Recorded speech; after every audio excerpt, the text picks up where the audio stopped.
Sup y'all, it's Ald, and today I'll be doing the Stone-Sheathed Sword critical run, day 1. So, this is an interesting spin on a very popular and extremely meta strategy.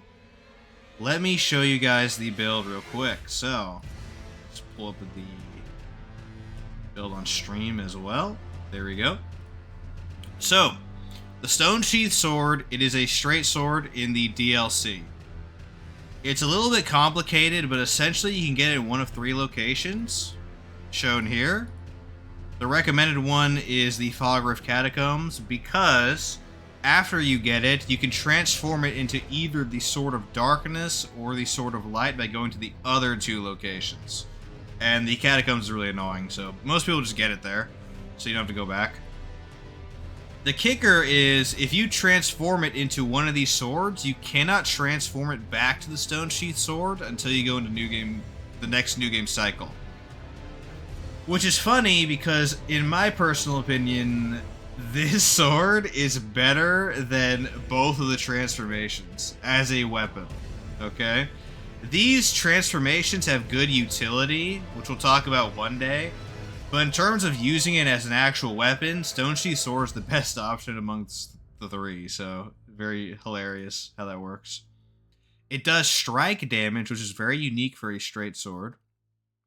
And obviously strength scaling is okay, dex scaling is a little worse. At the end it's B and D, so pretty decent of course. Always great having a strength scaling that's decent. But it comes with Square Off, which you cannot remove because it's not infusable. But that's okay, because Square Off is one of the best skills in the entire game. That is right. If you have slept on this skill, you're seriously missing out. That skill you have on your longsword and the broadsword at the very beginning of the game is actually one of the best Ashes of War in the game. Probably top 10 or even top 5. Square Off is a stance skill where you have 2 options, a light attack and a heavy attack, that cost slightly different FP. The reason this skill is so loaded is because it has a fast animation on both attacks, and it has crazy high stance damage. So, the light attack does 30 stance damage, which is hilarious. Look how fast that animation is, and does 30 stance damage. Crazy. But the heavy attack is only slightly longer, and it does 40 stance damage. That is crazy. It is so OP, just stun-locking bosses with Square Off. You can literally take the long sword or broadsword, whichever sword you start with, and go all the way through the entire game with just that, and it's one of the best weapons of the whole game. Unironically. Square Off is so good. Now, it has some special interactions with the Stone-Sheathed Sword. Notably, its damage type. So, normally Square Off's damage type, I believe, is standard for the light attack and pierce for the heavy attack, as the animations allude to. However, for some reason with the Stone-Sheathed Sword, because of the strike damage, according to my testing, which I tested on Crystallians, who are super resistant to everything but strike, the Square Off, both attacks, are strike damage with Stone-Sheathed Sword. So that is very interesting. That means against most enemies, the light attack is better on the Stone-Sheathed Sword. And even against some enemies, the heavy attack's better, although pierce versus strike isn't exactly as clear-cut. But still, that is a very unique interaction with this sword that's not on any of the other swords, so that is worth considering. Now, Stone-Sheathed is not the best sword for Square Off because it doesn't have the highest scaling, but because of the strike damage of Square Off, it is very, very powerful, okay? That alone would be enough to merit a strong build, just using the Stone-Sheathed Sword. However, I'm going to be playing it slightly differently than most. I'm not going to be relying entirely on Square Off, but I'm going to be relying on its stance damage to chain criticals. So this is going to be a critical fishing build, and that changes quite a few things about the rest of the setup. So let me talk about that right now. First of all, though, Golden Vow on a dagger, standard for all non-faith builds. It gives you increased damage and damage negation. So definitely want that on a dagger in your offhand. But also, I'm going to be running for the first time on one of my runs, the Misericord. So, the Misericord is a very special dagger that is a critical machine, okay? I could talk and yap for like an hour on this weapon, but I'll just give you guys the cliff notes as to why this weapon is so good, okay? We'll talk about it more in detail one day when I go for this weapon in particular as a primary option. But here are the highlights. Number 1. Weapons in this game have different critical multipliers depending on their class. Daggers have the highest at 4x, okay? So that is Misericord. It has a 4x multiplier because it's a dagger. 2. The critical modifier is the highest on this weapon at 140. No other weapon has 140. That means you tack on another 1.4 times critical multiplier. So Misericord, so far, 4 times because it's a dagger, and then 1.4 times as well because of this critical multiplier. Alright? Third, criticals ignore flat damage negation. So normally split damage types are bad because there's a flat damage negation that's applied twice. Once to the physical part and once to fire, magic, lightning, whatever it's split as, okay? Criticals ignore that flat damage reduction, so you're actually incentivized to do a split weapon, okay? So for that, I'm going to be using a fire Misericord, because that one scales with strength the most. So this number plus this number combined is higher than just the heavy infusion's physical number. So therefore, the criticals in the fire infusion are going to do more than the criticals in the heavy infusion, okay? So that is crazy in itself, right? However, I will be using a special skill, which I forgot to pull up here, so let me go ahead and do that real quick. Boom, boom. Royal Knight's Resolve on the Misericord. So Royal Knight's Resolve is very interesting. You pretty much buff the weapon, and for 10 seconds, your next hit will do 80% more damage, or if it's a critical, it'll do 35% more damage. So that's another critical multiplier. So in case you've been keeping track, let me pull up Misericord again.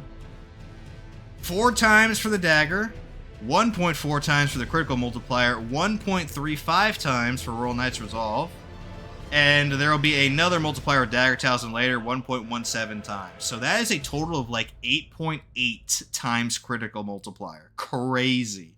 If you can get all of that off with the Misericord, just stun with the Stone-Sheathed sword, switch to the Misericord, get your Royal Knight's Resolve off, and then hit with a crit, it does absolutely disgusting damage, dudes. It's crazy. It's actually crazy.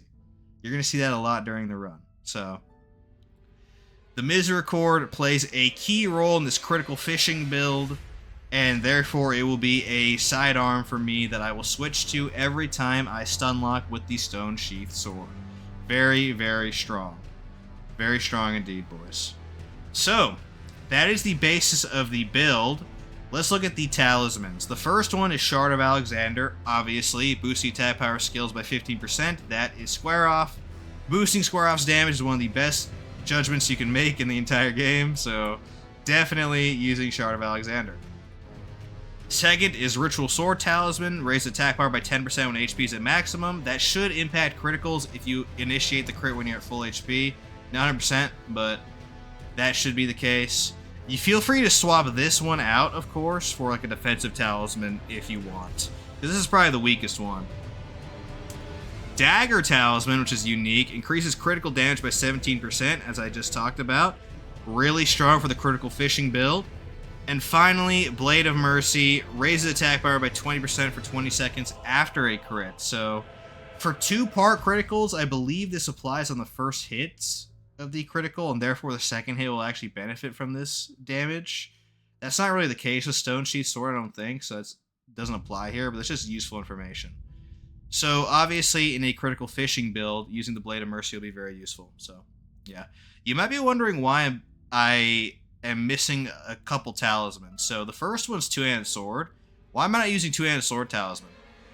Well, the truth is Square Off is so strong, you don't need Two-Handed Sword Talisman. And two-handed sword talisman does not apply to skills, so you can go the entire game just spamming square off, and you're good to go. Oh, hey, Scar, how you doing? Yeah, Elden Ring, true. You can just spam square off, so you don't really need two-handed sword talisman. There are some fights where you can't use square off because the boss's recovery frames are super high, so you'll probably get hit. You could switch to it in that case, but most of the time, you really don't need two-handed sword talisman.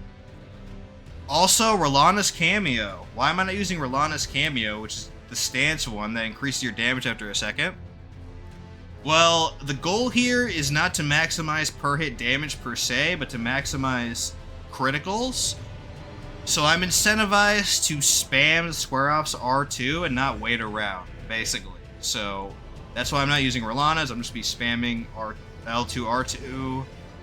And sometimes that means I'll be able to get 2 hits off where I could only do 1 with Rolana's. So that's really, really strong. Okay? That is enough yapping from that section. If you're not averse to using ashes, like spirit ashes, this ash here, Stormhawk Dean, also gives you a stance damage buff, by the way. I'm not going to be using ashes this run, so I will not be utilizing it, but if you are, for sure run this. 20% more stance damage is crazy, dudes. For crystal tiers, I'll be running Opaline Hard tier, which is 15% damage negation for 3 minutes. And uniquely, Stone Barb Crack tier, which increases stance damage by 30% for 30 seconds. So, for 30 seconds, Square Off will not be doing 40 stance damage on heavies, but instead 52. Yeah, over 50 stance damage on 1 hit. That is ridiculously OP. So, definitely using that for sure. And lastly, for armor, I'll be using Beast Champion set. Simply because it looks cool and matches the theme of the Stone-Sheathed sword. That's it. It's good armor, for sure, but I just chose it because it looks cool. So, yeah. That was a lot of yapping, but essentially, we're going to be fishing criticals with the Stone-Sheathed sword. So, very, very nice. Let me pull up the boss counter here. There we go. And let's zone in, okay? Enough talking, let's actually play the game. So, because this is a DLC weapon, by the way, I am doing a New Game Plus run, just like last time. So, in all the New Game Plus runs, I start off at level 150 template character. I'm going to delete all of my runes when I start, so I will start the New Game Plus with 0 runes, but I am at level 150, because this is a New Game Plus run. Just like the other DLC weapons, so yippers. Let me get all my talismans in order too. Do Shard of Alexander. Because this is New Game Plus as well, I don't need to go collect everything, which is very nice. Very, very nice. Where is it? Yeah, Blade of Mercy. Put this on. Ritual Sword. Where's Ritual Sword at? Do I not have it here? I can just go get it real quick, but, yeah. Let's get the weapons maximized here. Augers. So, let's see. Stone-Sheathed sword. Because this is a New Game Plus as well, I already have all the smithing stones, so you can just go straight in with a maximized weapon. Oh, whoops, actually. Great light of sword, kick. Also, I think the Misericord's already maxed, right? Let's see. I move this over here. This is my Golden Vow Dagger, Ash of War. Here's my Fire Misericord with Royal Knight's Resolved. Like I explained in the intro, you want a split damage type because flat damage negation is ignored, so actually the split damage is a good thing for criticals. Therefore, if you're running a strength build, use a Fire Infusion. If you're running a Dex build instead, do Lightning. And if you're running Int, I think Magic would be better than Cold. So, yeah. Very, very nice. Put on the Stone-Sheathed sword here. I forgot to mention it's a somber weapon, obviously, in case that wasn't obvious enough. But, yeah. Let's put on our armor of choice. Not Banished Knight. Oh, that's a cool one. Beast Champion. Cool, cool. I need to actually go get to the talisman, Keck, so... I thought I already had it, but apparently not. Let me go get the Ritual Sword Talisman real quick. This will take like 2 seconds. Then I'm going to respec, and then we'll start the New Game Plus run after deleting our runes. Frick yeah.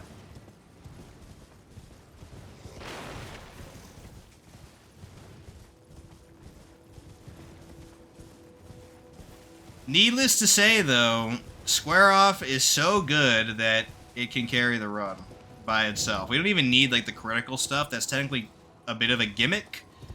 But even if you omit all of that, Stone-Sheathed Sword by itself will literally carry you. It's hilarious, actually.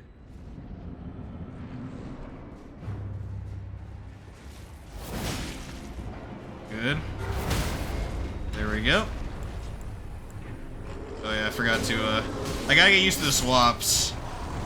Because usually I swap and it's Golden Bow Dagger, so it's gonna be Misericord this time. I got used to that. Alright, there we go. Ritual Sword Talisman. Boom.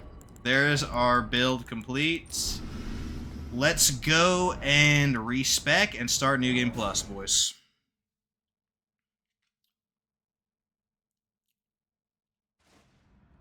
The goal is to kill all Remembrances, by the way. There are 26, including Bayle, who's not technically a Remembrance, but he may as well be.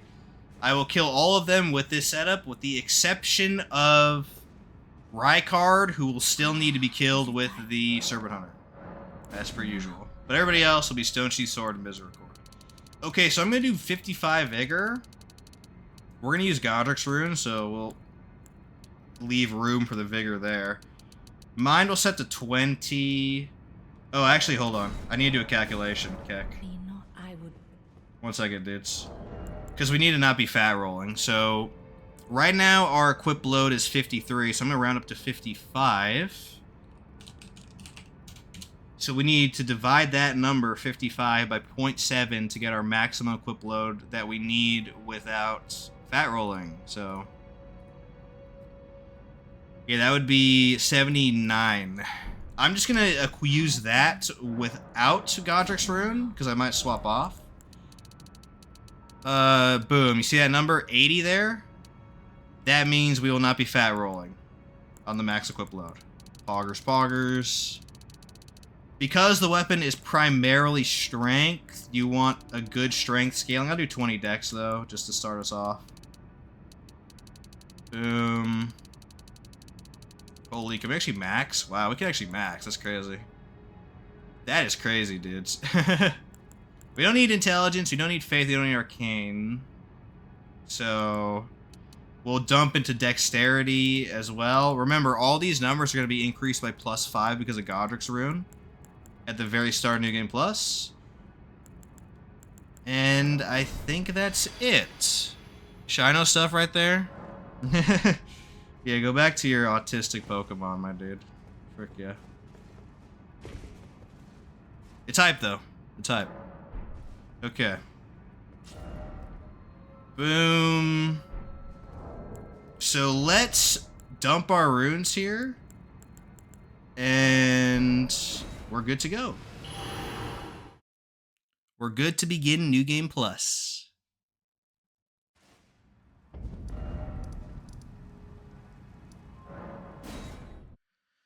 Let me make sure I didn't forget anything before I go to the point of no return. Yeah, we got the weapon, Misericord, dagger, armor, talismans. Oh yeah, Flask of Physics. See, almost forgot. Almost forgot, dudes.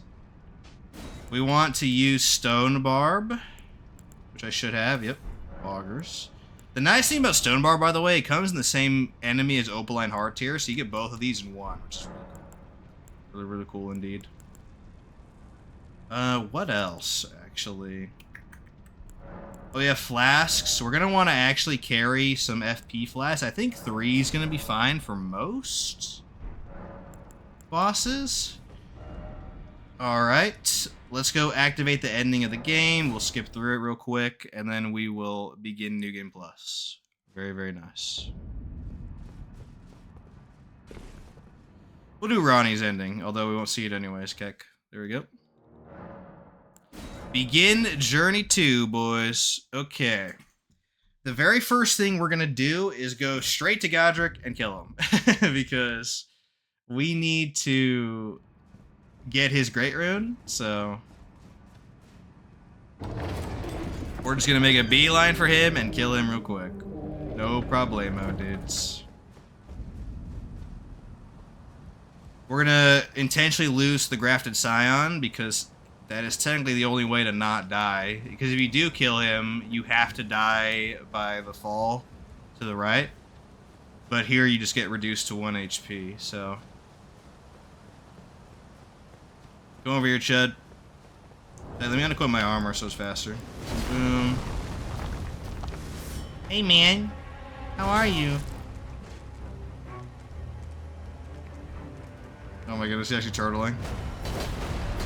By the way, you can dodge this by not moving. Look at that. So dumb, right? There you go. There we go. Okay. Foggers.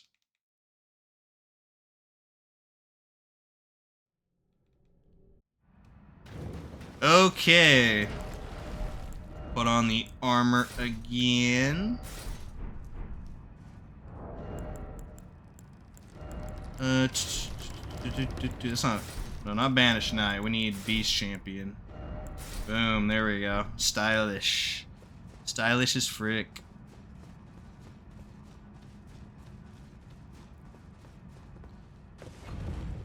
Okay. While I'm on the elevator, let me make sure the recording's still good. Seems like it is. First. Alrighty. We will kill Moog today, by the way. Don't worry. We will go out of our way to make sure Moog is dead. He might be the last boss we kill today, but we will be killing him at the very end. In order to do that, though, we need to talk to Var and do his quest line, so... let's get him moved.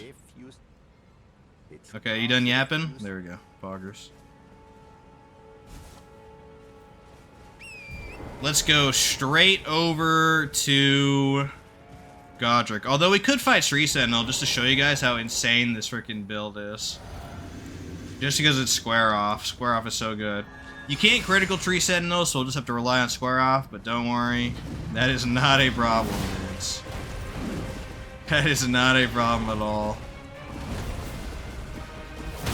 Look at that, 2 hits staggered. Disgusting, dude.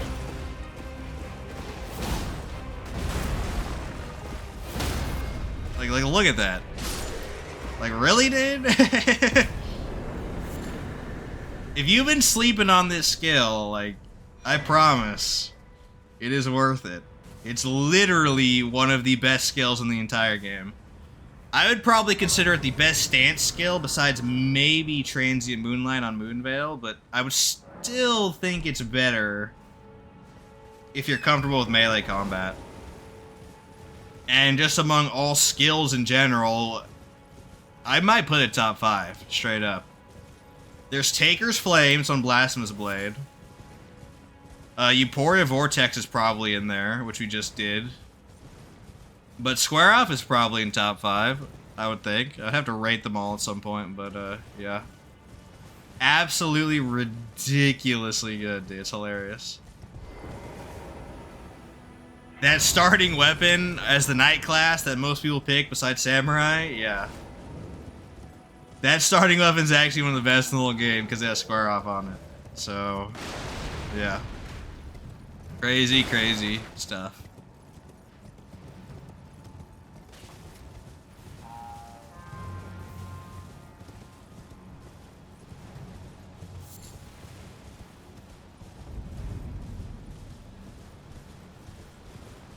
Okay.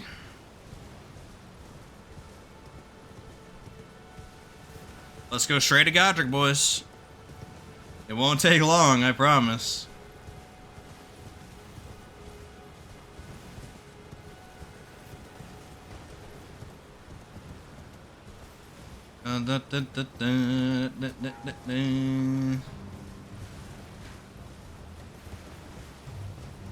Okay. We don't even need to sit down here at this grace, to be honest. We can just go. So, Flask of Physique. Golden Vow.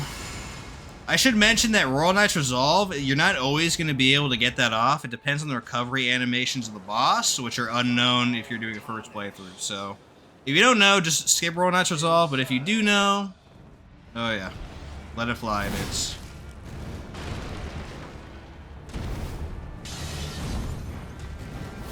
Oh, you should. You want to get stance broken? There we go. Royal Knight's Resolve. Look at this damage.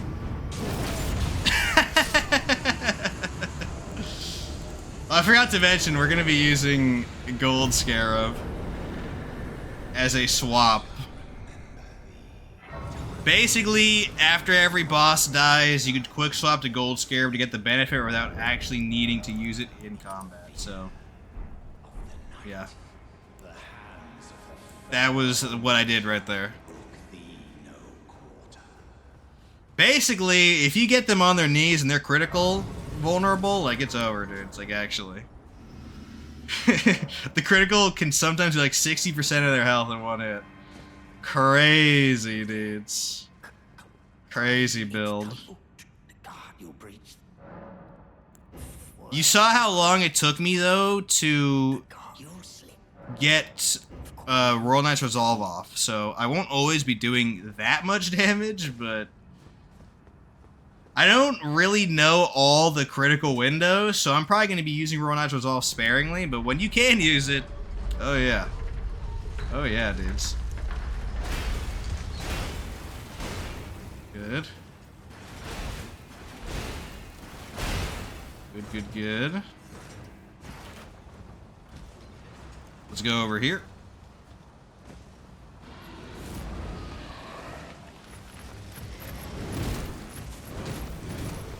Poggers, poggers.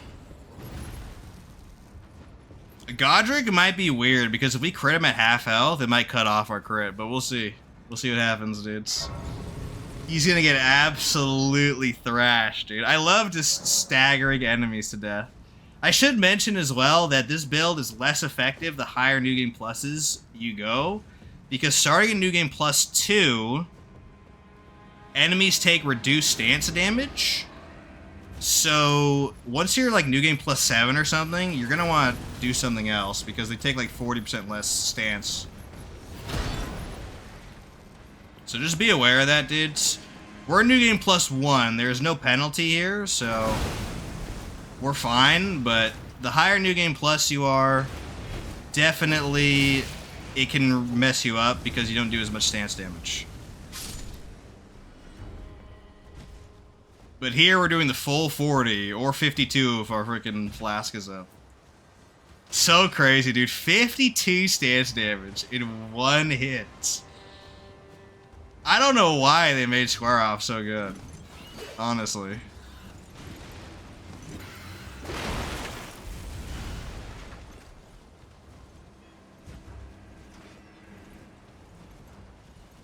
Alright, here we go, dudes. We're gonna set the grace and we're gonna probably massacre Godric. The moment he's like down for the count, we're gonna cook him.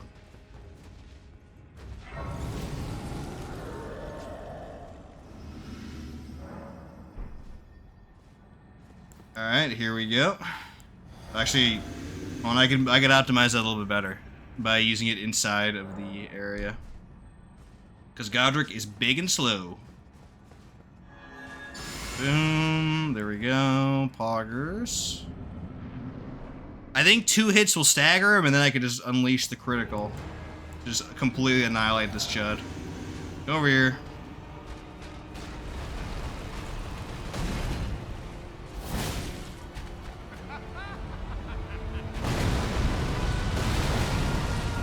Okay.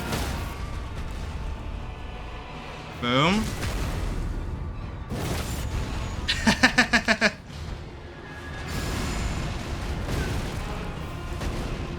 Accidentally golden bout again.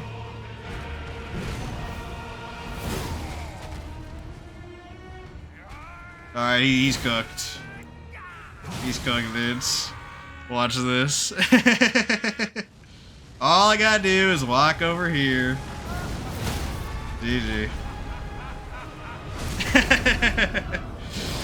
Alright. I really hope this is a Deathless run, because it should be. Square Off is so strong that I shouldn't die, like, anywhere. Besides, like, maybe Metter, because Metter has the highest recovery frames in the whole game. I guess I should say lowest. She has the fastest speed in the whole game. To where she'll just chain attacks quickly. It's going to be hard to get Square Off on her without getting hit myself, but even still, I think she's going to get thrashed. So... okay, let's update our counter now. Poggers. I did take a hit there because I actually golden vowed, but, you know. Everybody knows that would have been a no-hit right there. Okay.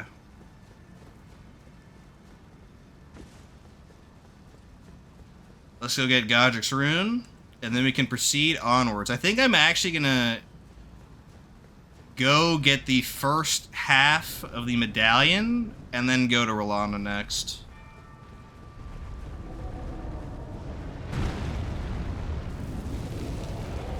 We shall see.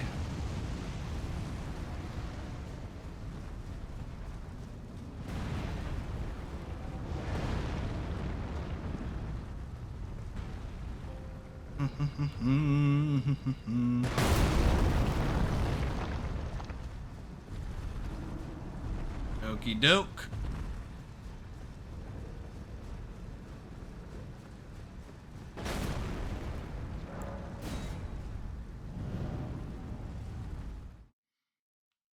Alright, it's time to get our Great Rune activated, which will give us +5 all stats. Very, very nice.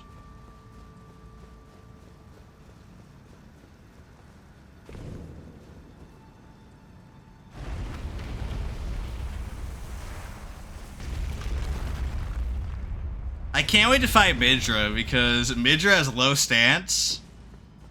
So he's gonna get bullied to frick by Square Off. It's gonna be hilarious. He's just gonna be stun locked, basically. You'll get a couple attacks off and then get staggered. It's gonna be glorious, dudes. I can't just freaking punish every chud in this game, except obviously Rykard, who we're gonna have to kill him the old school way, but you know, that should be fine. Elden Beast can get completely destroyed because he has super long recovery animations. Same with Bayle. Same with... who else? Radahn actually, if you manage to stagger him, it's hard to, but if you manage to get it off, he has a decent recovery, so might be able to real nice resolve him too. Okay. Let's go this way. We're gonna do a quick little ride over to Fort Heights to get the next rune. Or half of the medallion, I guess, would be more appropriate.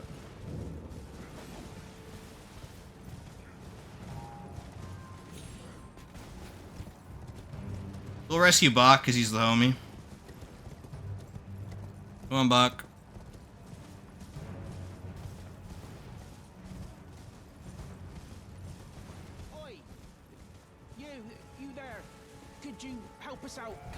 I think the only fight that's going to cause serious problems, as always, is the NPC fight in the DLC. But even still, Square Off is pretty good, typically. We're going to basically not be able to crit them ever, so we'll have to change up our strategy a little bit, but Square Off by itself should be enough to just completely massacre those chuds.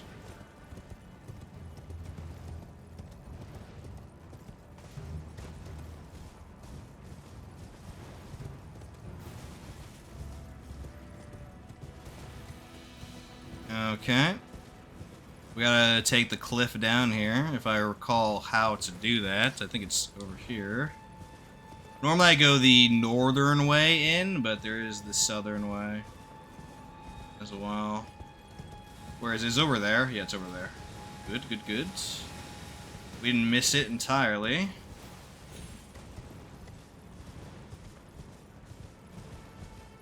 Now, last time in my Euphoria run, I didn't get the Grace here, which wasted a ton of time. This time, we will be sure to get it, so don't worry about that, boys.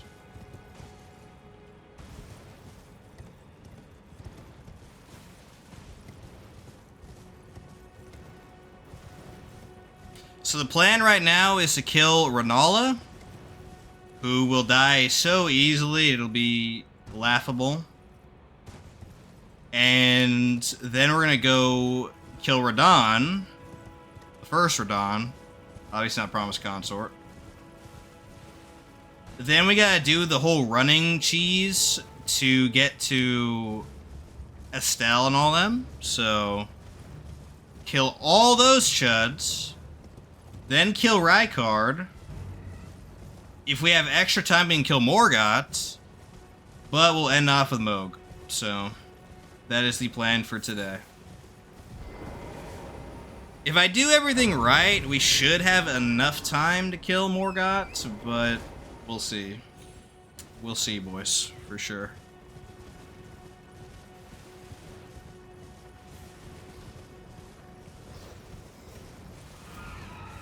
We have the Grace this time. Already better than last run.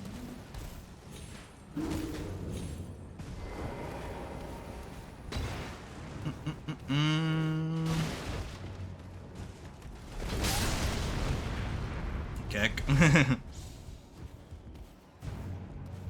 Alright. I can make a really inappropriate joke about that NPC there that charged me, but I'm not going to. If you know, you know, though.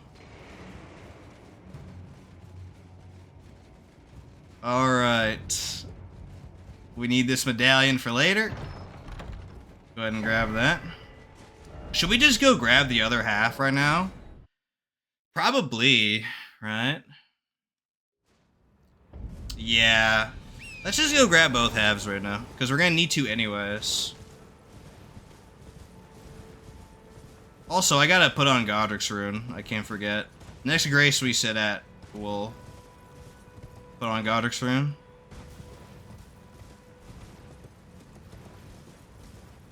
Let's go north here. Would it be faster to take the teleporter, I wonder? I don't know. I think so, actually. I think so. We'll try that. If we're approaching from this angle, I think it is faster, actually, to take the teleporter. Or we got a rune bear on us. I could kill him just to flex, but nah.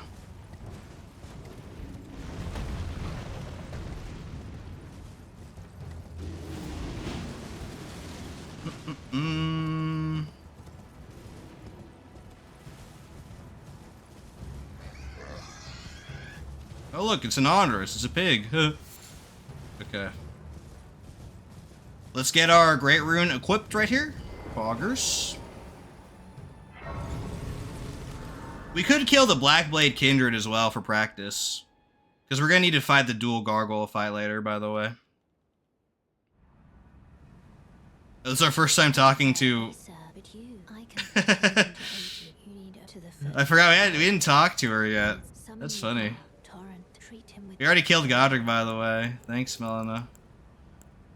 Alright, Great Runes, Godric. There we go. We'll fight the Blackblade Kindred for Pracky on Gargoyle Duo.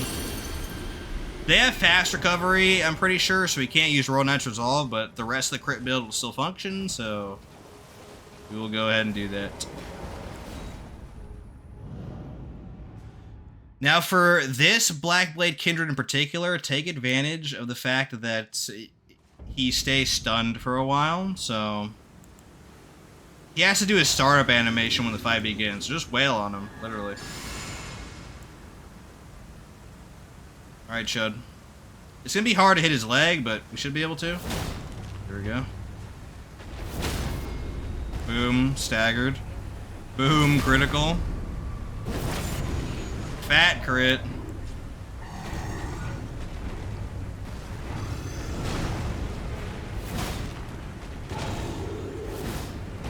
Oh, you Chud. His weird hitbox got me.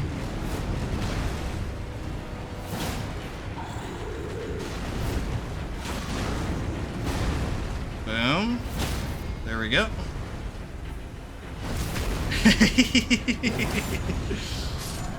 Kick. Oh, I had the wrong talisman on. That's funny. At least you get the Giga Runes guaranteed. There we go. Nice.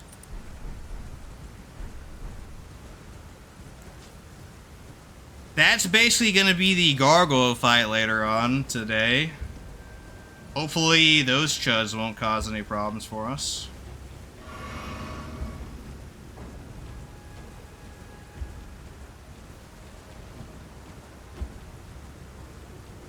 Alright, gotta be a little careful about this dragon. He could be kind of annoying, so... Wait, turn around. Never mind, we're fine. Easy peasy.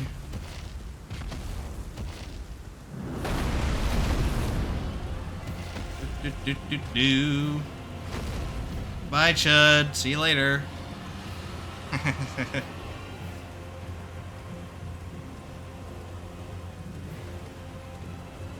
I'm not sure if this is actually faster, but I think it is slightly, and we get a free kill on Blackblade Kindred for a ton of runes, so seems better overall. I'd have to time it though offline and see.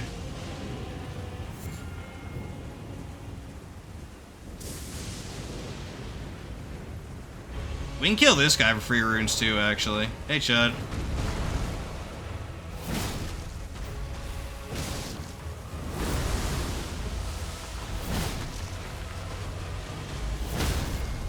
Boom, roll Knight's Resolve.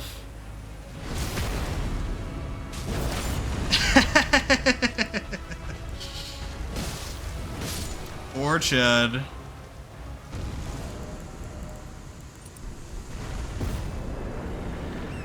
He is weak to fire, so that's why that crit did way more damage. The flat damage negation is ignored when dealing criticals, but the percentage-based resistance is not, to my understanding. So if enemies are particularly weak to fire or pierce, which is what my critical is going to do, it's going to be half pierce, half fire, I think. Or thrust, sorry. Whichever. Oh, no, it is pierce, yeah. They're basically the same. But if they're weak to either one, the critical is going to just pop off, straight up. Even more than usual. Forgive me to see whether it seems torrent, whereas there is, but I can take it around table hold. We can do that later. We don't have to do that right now. Honestly. Let's just increase dexterity. We could actually, it might be better to increase mine straight up. Unironically, because then we could actually use more FP or HP flasks in case the worst happens.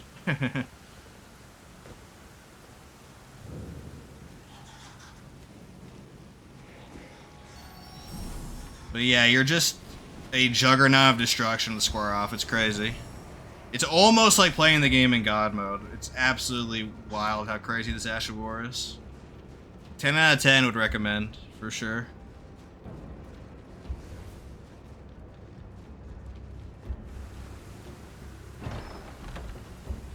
Boom, Deathless Medallion acquired. Excellent. Let's go unlock Radahn's Grace, and then we're going to move on. We'll kill him right after Radahnla, actually.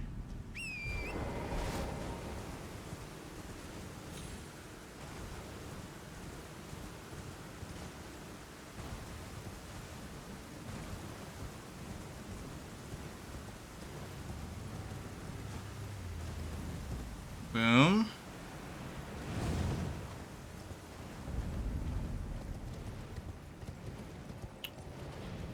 As we go on, I might replace Ritual Sword Talisman with a defensive just to make sure no shenanigans happen on certain boss fights like Metter and Radon. But, like, real Radon, not this guy. But, we'll see. We shall see. I'm going to try to permanently have on the Blade of Mercy, though, because... Also Dagger Talisman, because these two I don't normally run in builds, so it's definitely very unique to have them on.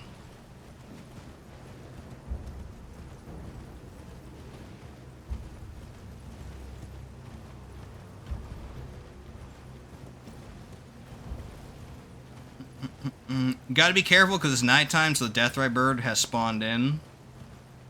It should be.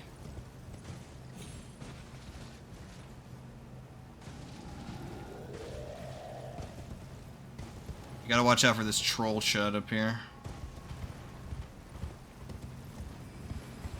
There we go.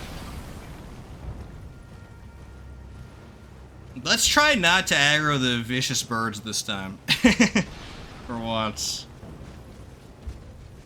Let's go all the way over here. Because that bird has like more than 180 degree vision. It can see you from behind. At a certain angle. There we go. We're in his blind spot. Excellent.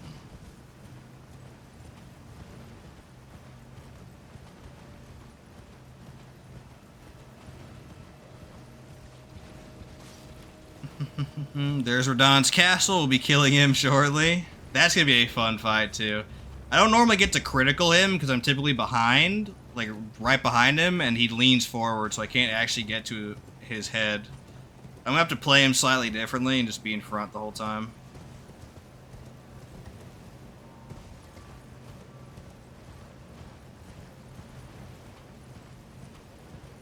Okay. We'll be right back, Radon. Time to go kill Rynala. Which the fastest thing to do would be to go back to Godric's and go in the throne room exit.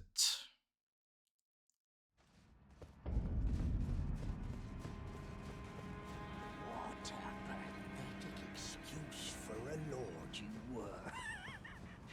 Craven to the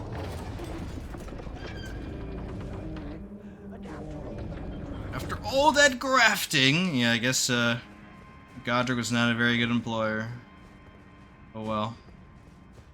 Let's go over here.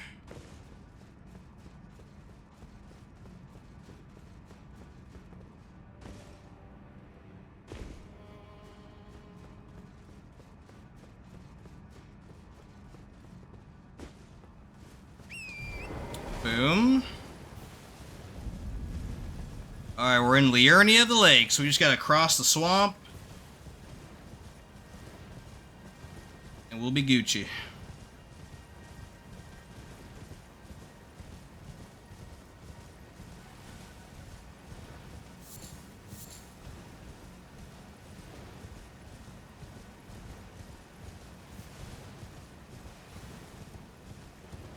I'll grab this Grace because we might need it, but other than that, we gotta grab the Grace for the tower, for Fortisax. We gotta go to Ronnie's area, kill Rynala. A fair bit of things to do inside this swamp, as per usual.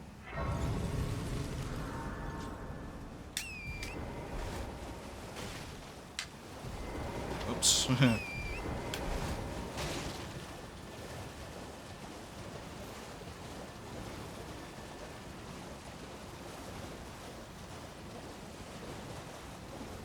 We can go take this teleporter.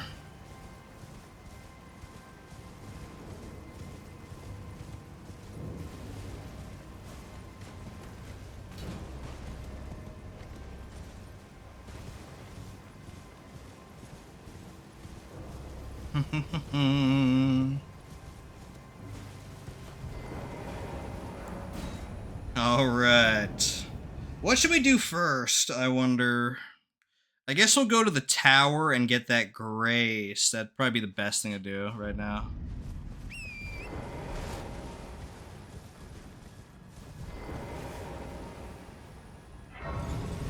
The tower is right over there. We gotta go grab the stuff later.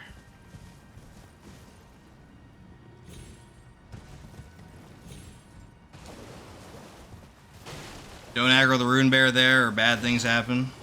Really, really bad things actually. But yeah. You see that little bridge there above the ground? That's where we're heading.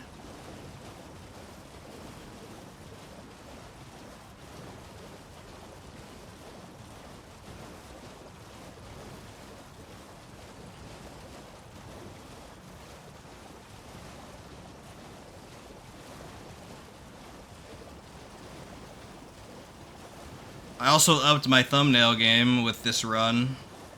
Very excited to show it off. I put a lot of effort into it, unlike my some of my earliest thumbnails. So that's gonna be real fun.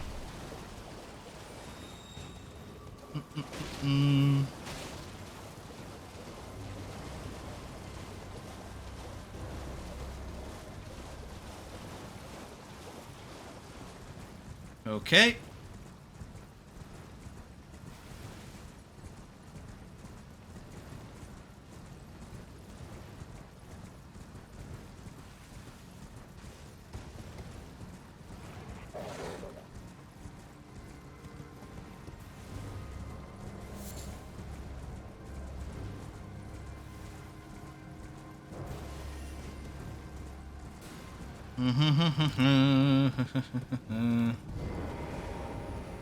Kari and study all. We'll be back here later. Excellent. Let's go get the grace for Var, and then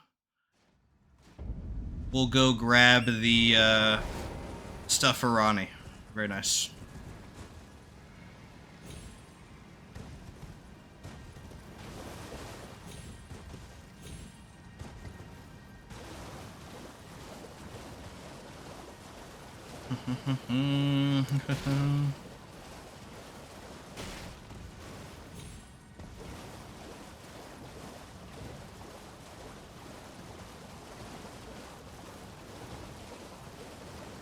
Okay.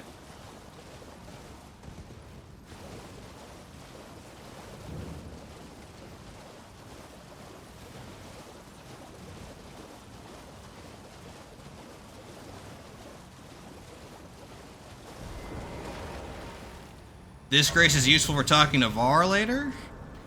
I guess we should start his questline right after Rolana's killed, because we can actually finish it very quickly. We'll see, though, boys. We'll see.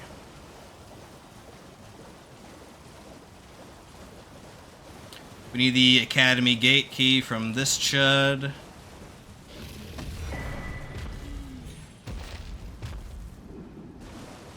Nice. No aggro.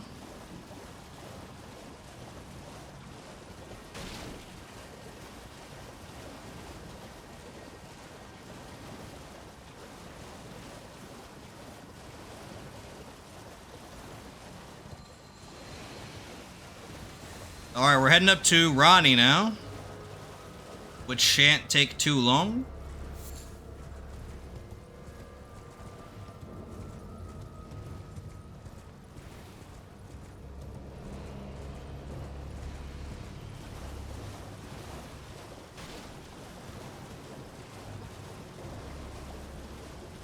It's crazy that despite all the runs I've done this game so far, I'm still not even close to being bored of it. It's so good.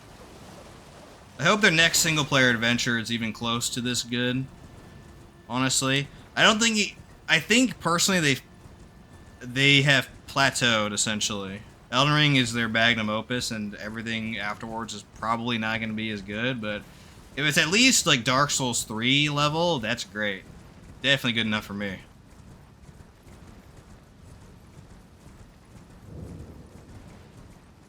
For sure, for sure.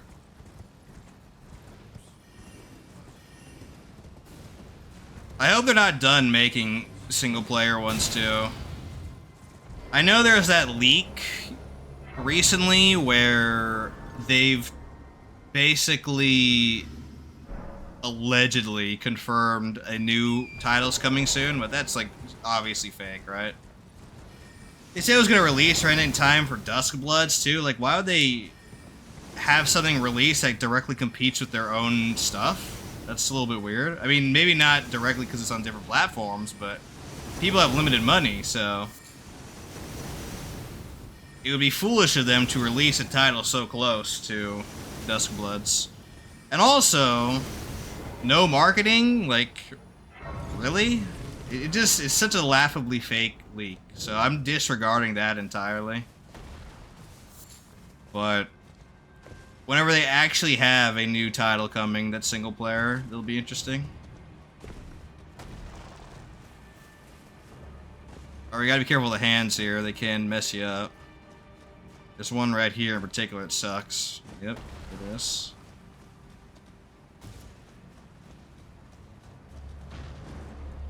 Augers.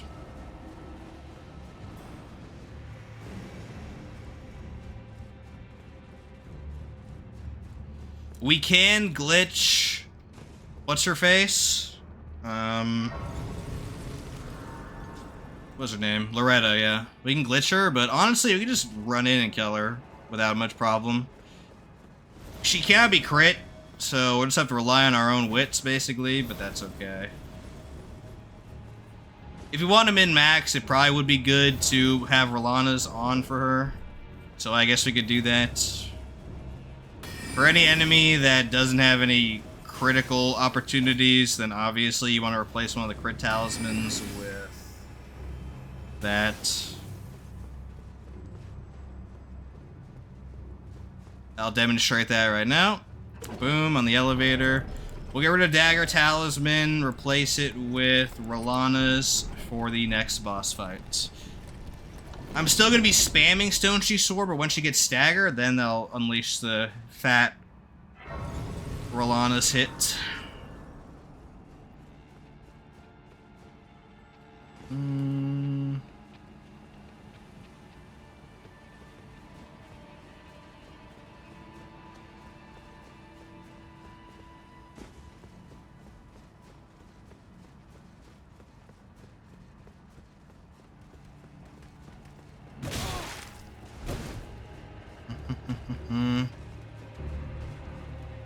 Okie doke. That was one janky ass attack animation, that's for sure. Oop. Nice.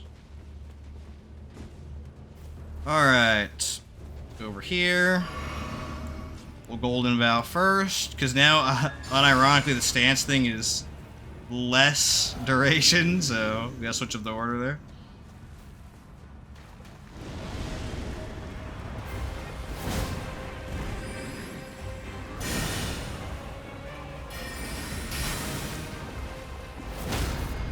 Boom, now you get Renala's going. Bat.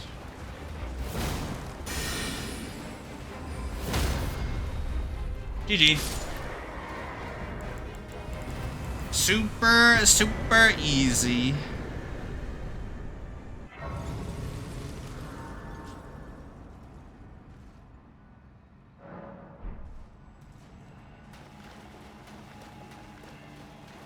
Now we can unequip Rolana's and put on our beloved Dagger Talisman again. And also get our Shard of Alexander up.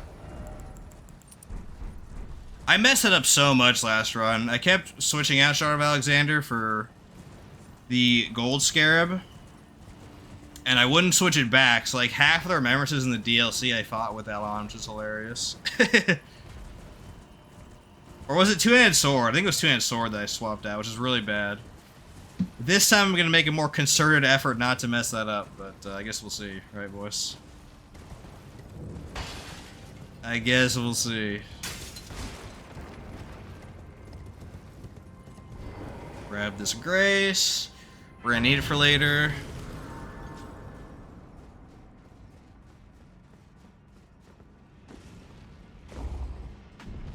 Okay.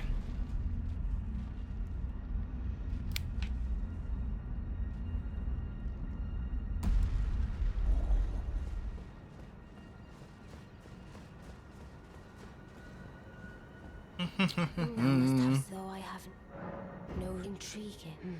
Wilt thou end? I am the wit that I might want well. I see thou art. Serve Ronnie the Witch. You know what I might do? I might try power stancing Serpent-Hunters and try killing Rykard that way. I don't know. Honestly.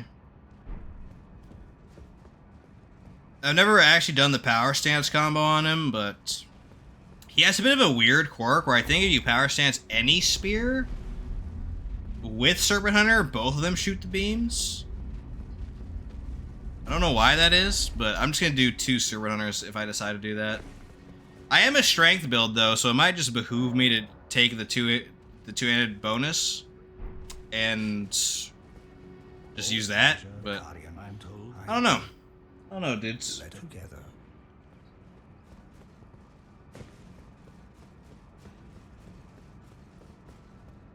Name's Blood. Glad to have you. Well, I'm situated. The Eternals. I'm planning to see if I can. Yep, thank you, Blythe. Appreciate you. Screw you, Salubis. There we go. I reside in another tower close by. Yeah, don't worry, Salubis. Hard pass. Okay, that is enough running from now. We can finally go back to killing bosses. At least Rolana, or Renala, sorry. And then we'll have to stop again and do Var's questline, but that's okay. It's not too hard to do that.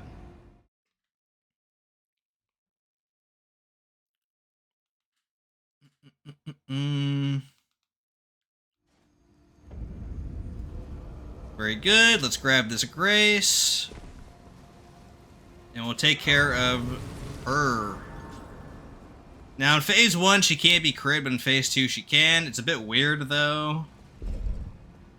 At the end of the day it doesn't really matter because Square Off is just gonna murder her anyways, but yeah.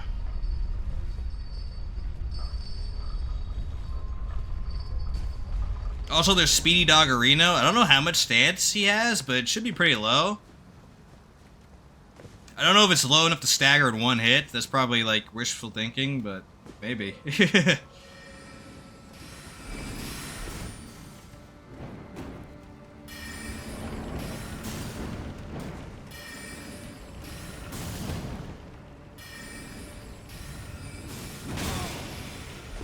Wow.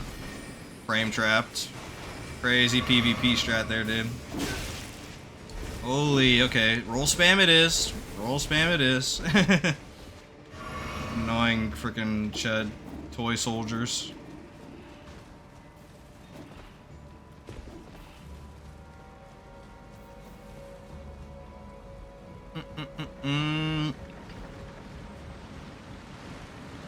Yeah, I'm never doing a hit list of this game, no.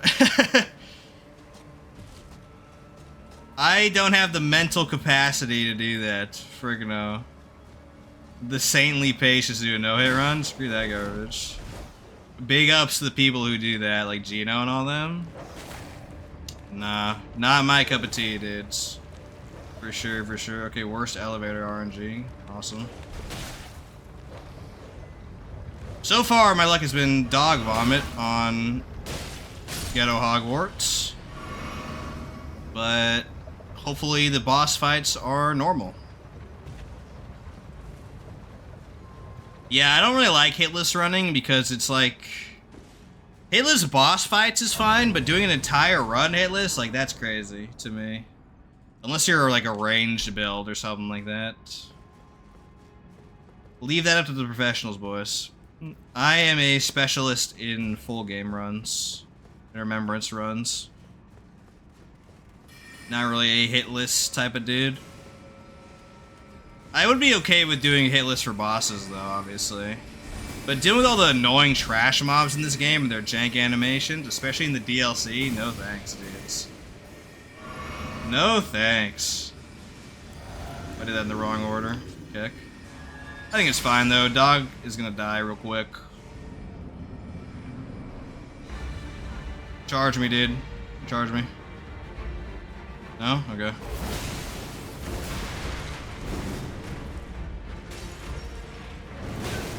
Oh my goodness. Alright, he has stance reset. Let's just kill him. He did the worst combo possible. Daima. Okay, there we go. Okay, really bad RNG on this area. That's what's up.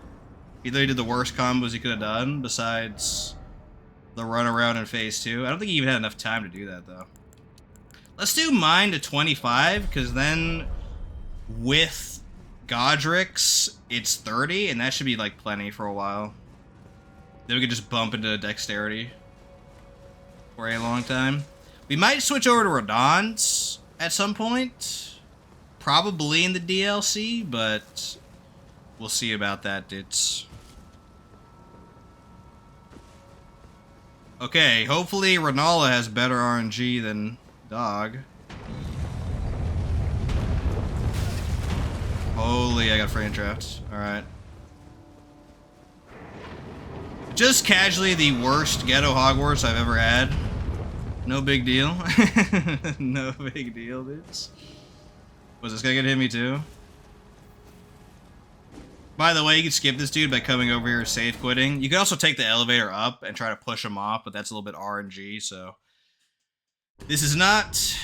And if you've seen my gambling videos on the main channel, then you know that RNG is not something I specialize in either, so...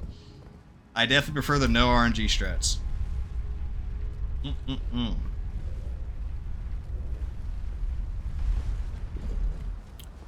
Okay.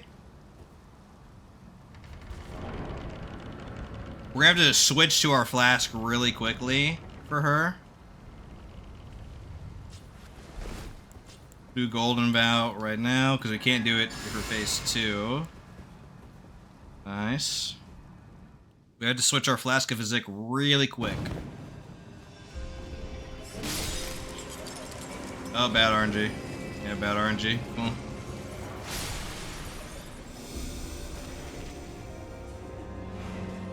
Where is she? There we go.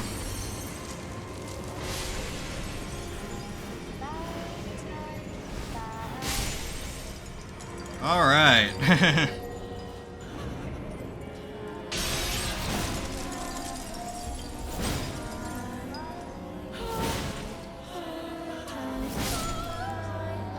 Very nice. There we go.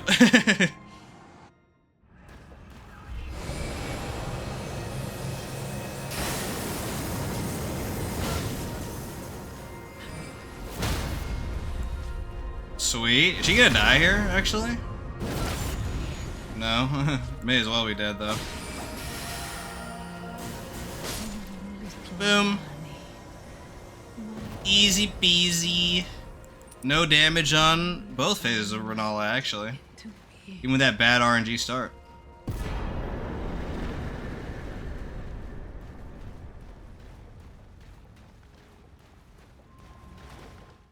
Okay, that is the second Remembrance boss taken care of. Very nice. It is at this point where we can progress Var's questline, so I'm going to go ahead and do that. In order to do that, though, we need to go back to Round Table Hold. I guess we can talk to Melina to do that.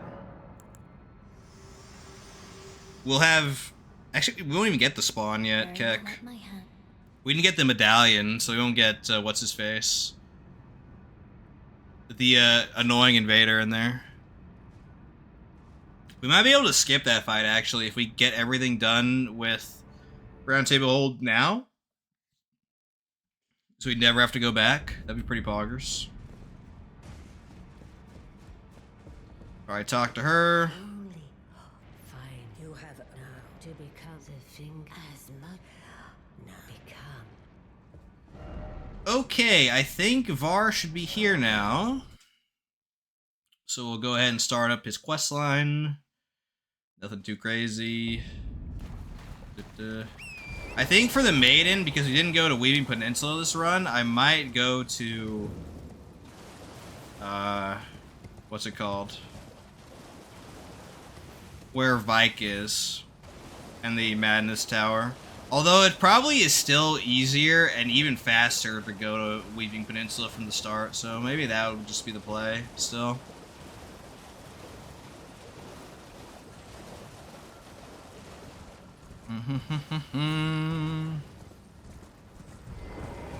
Okay. What was your impression? I believe even that's the. Oh. There we go. We gotta use that, which we'll use in a second. I guess while we're here, we should go down and grab the Halixry Medallion half. Very nice indeed. Big crits. Big crits, dudes, for sure.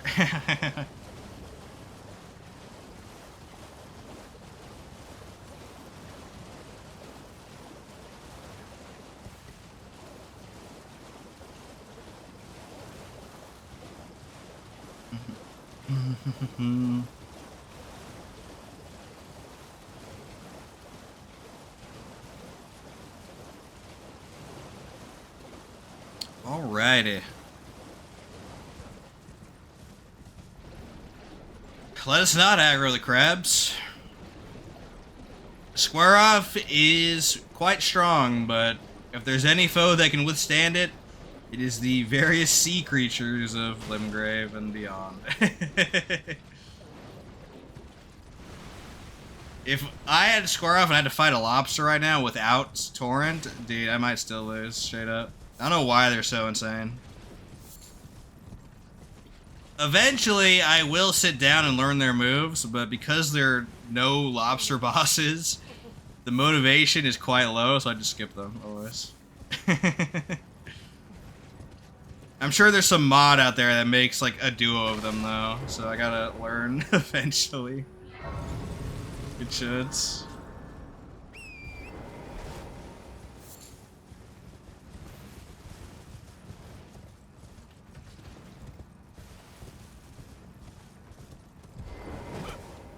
Alright, Alvinus, let's go.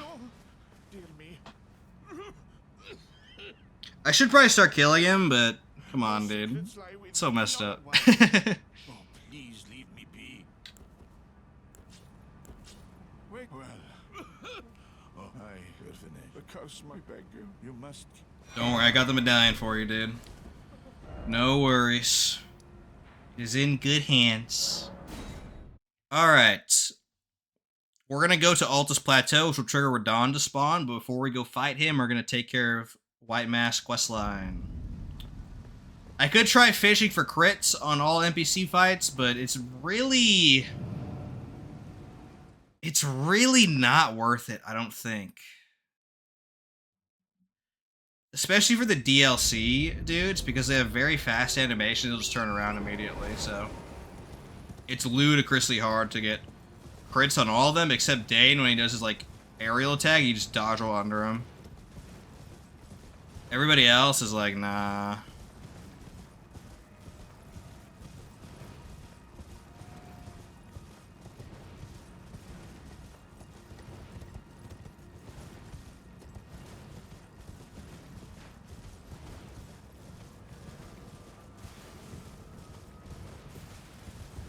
Whoops. Doodle.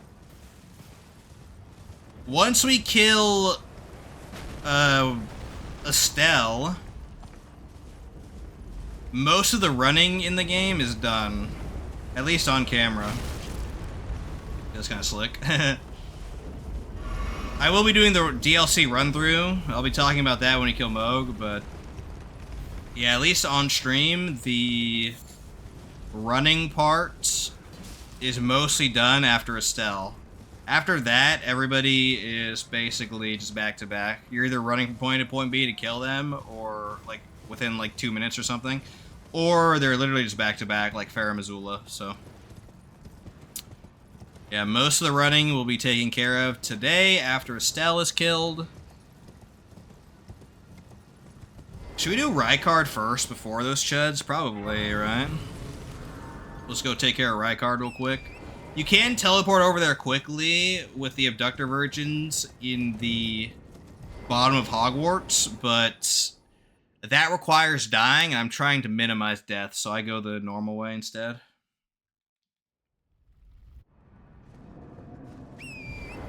Okay, Radon is now spawned, but we got some things to take care of in here first.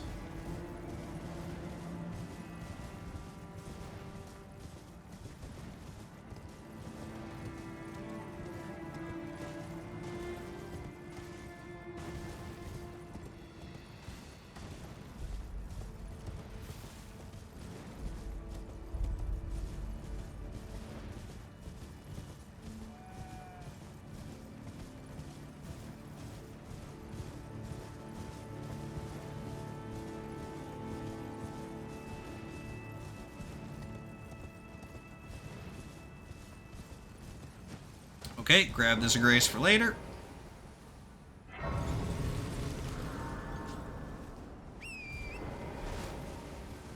Let's get going.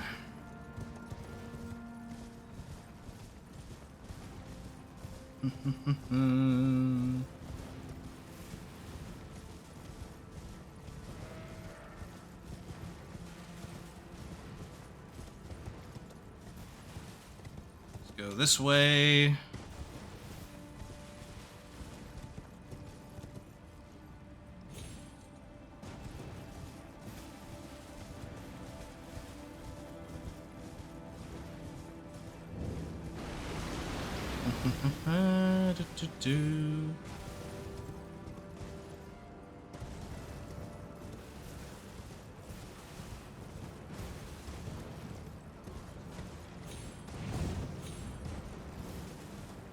Right up here, we're gonna have to grab the Grace, so we go to Rykard a bit later, and then I guess we could go to Rykard now, actually, if we really wanted to.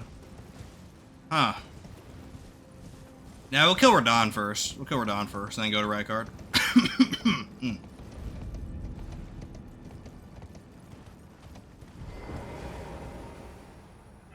Cool. We'll be back here shortly.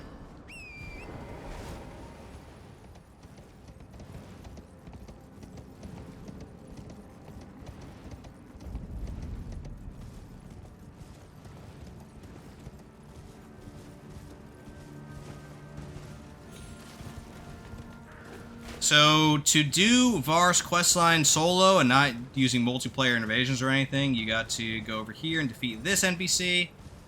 You have to get the finger from him before, otherwise if you kill this guy first, then you're cooked. You can't do the questline anymore.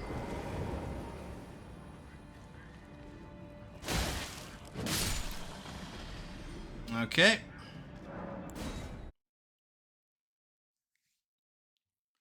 This is why I decided to overcap on endurance, because you don't actually have the Great Rune in NPC fights.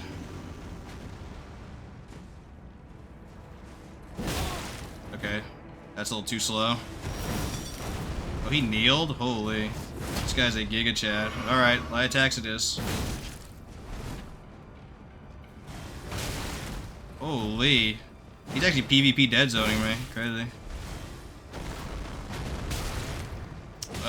What? Y'all see that? That actually hit me in the air.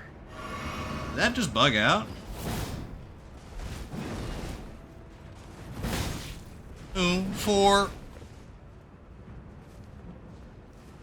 That's not supposed to hit you in the air, so that is weird as frick. Holy, he's being so passive. It's crazy. There we go. Boom.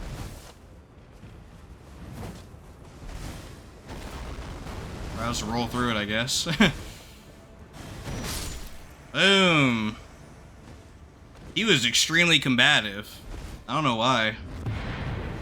But he died nonetheless. Okay, very nice. We're gonna go back to Var, just finish up his questline real quick. And then we'll go kill regular Radon. Nice and easy, dudes.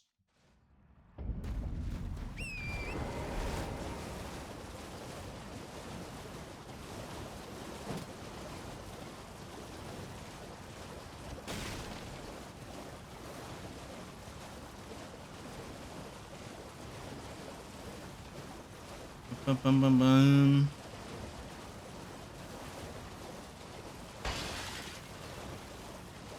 Oh, there's a church. A little bit offsides.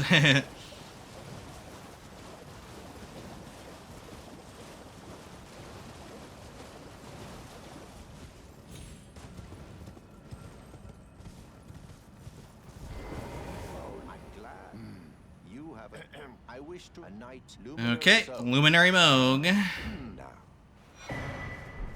Okay, let's go to the beginning maiden, I suppose. You can't go back up from here, so it'd be fastest to go back to the gate front. I guess I should have grabbed the grace over here, too. But that's okay, it's not that big of a deal. It's like a minute max of riding.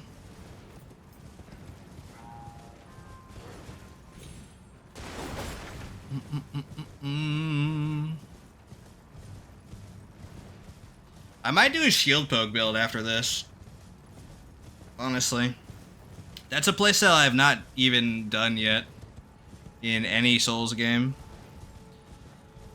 It's not the hardest thing in the world, obviously. It's pretty noob friendly, in fact, but it would be interesting for sure to do that. There's also one of the builds where you could make really good use of the counterattack talisman, like the thrusting counterattacks one. I forget. Is it the lance talisman? Or the spear talisman? No, it's the spear talisman, because the lance one's on horseback. Yeah. So the spear talisman is really good for that type of build, because you can actually straight up attack through an enemy's attack animation and not get interrupted. Really crucial for maximizing the damage potential on that talisman. So it would be interesting to theorize. Even though the boss fight's not going to be anything special, obviously. Because you're just freaking meleeing with a shield up. It's like, not the hardest thing ever, dudes. Definitely not.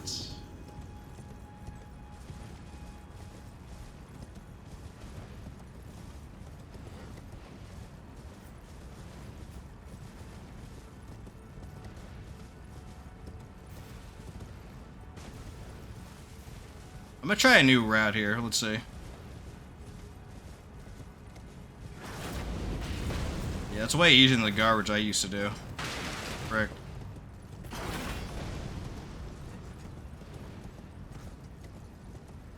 Alright, just in case you need to come back here for whatever reason, we'll grab this grace. And now, if you haven't killed Irina yet, you can soak the favor with her blood. Easy peasy. If you have killed her, you're out of luck, but...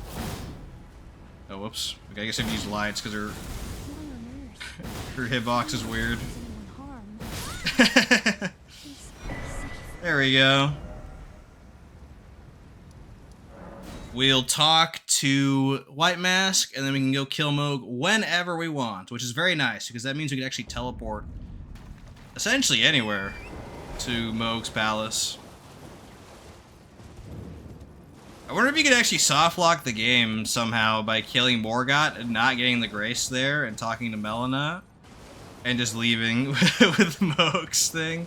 I don't want to try it out, but I'm sure there's some weird situations where you could use it.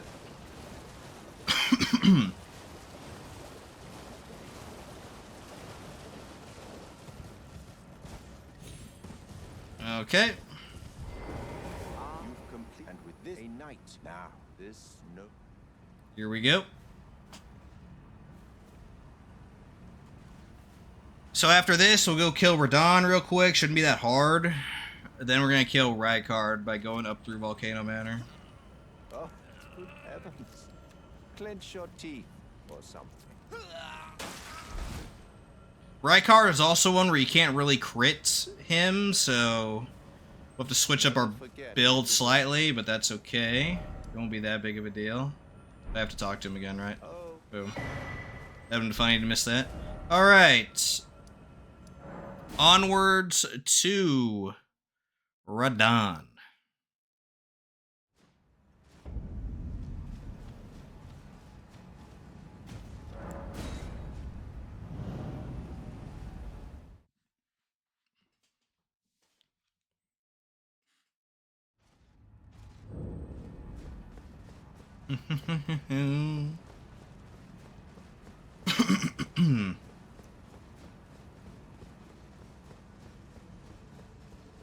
We don't need any graces here because we shouldn't die to Radon. If we do, we deserve to run back. As simple as that. Champions! Welcome! Ghetto Slave Knight Gale. That'd be cool if it actually was him, but I don't think it is. But now. Oh, the Okay. So Radon is a bit of a weird case where we gotta like get up to him first, so we can't use our physique immediately. We could try to use Golden Vow, but it won't be that useful as a pre-buff. I guess we'll still do it though, because why not? We have 1,000,000 FP.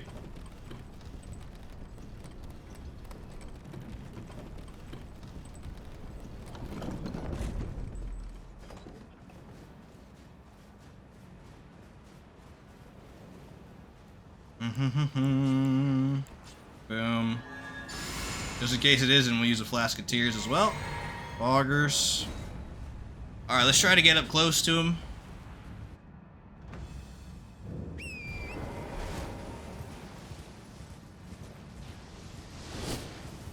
I've had that fail recently, which is crazy. I don't know why. Okay, he's doing this. That's what's up.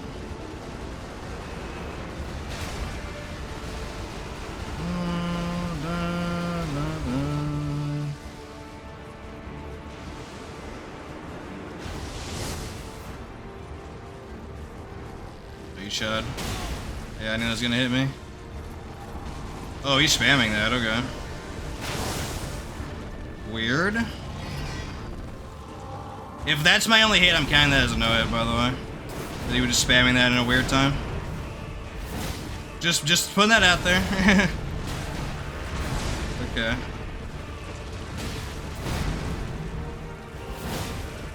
Alright, he's close to stance breaking now. Unless he does dead zoning, the frick.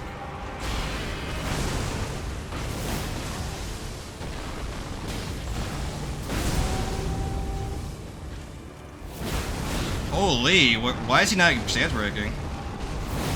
Hold on. There's some weird stuff happening here. Why is he not stance breaking? That is weird as frick. Okay. I don't think we can skip, no, we can't skip the phase. He took, like, way more than he should have to stance break, and he didn't stance reset ever. Super weird. Oh well. That was a weird fight anyways, because his behaviors were not matching what he should have done with the bow, so we'll just disregard that, I guess.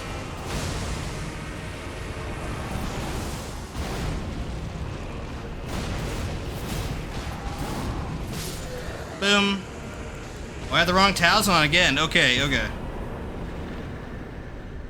Okay, dudes. Hold on. Hold on, dudes. I gotta stop being a smooth brain. Also, that is another boss there. Foggers. That wouldn't have helped with anything that happened in that fight, but, in fact, that would have been problematic, because he would have phased before I got the crit off. But still... That's, I gotta work on that. I can't be leaving the frickin' dumb gold scarab on. I don't know why my brain is so frickin' dumb when it comes to that, but... we'll keep trying. We'll keep trying to do better, dudes. We'll keep trying to do better.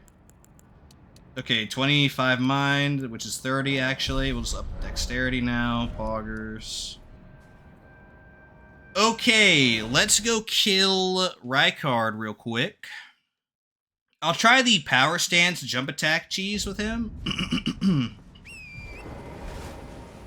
Normally I just kill him with a single two-hand one with some charge attacks or just light attacks, but I'm going to try a power stance with jump attacks this time. Do I even have the jump attack talisman? Oh yeah, I definitely do, because this character was originally a Starscourge Greatsword character. For sure. That's not good. I think we're still fine, though. Yippers.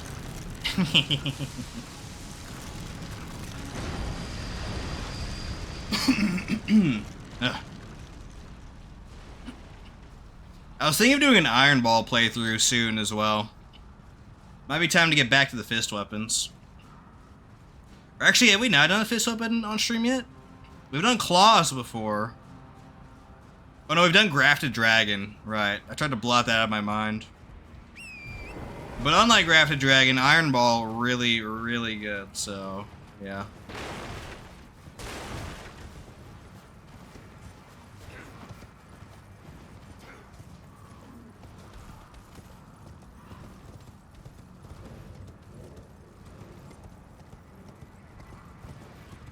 For Starfist, I'm torn whether to make that a New Game Plus run or not, because it's like on the cusp, right?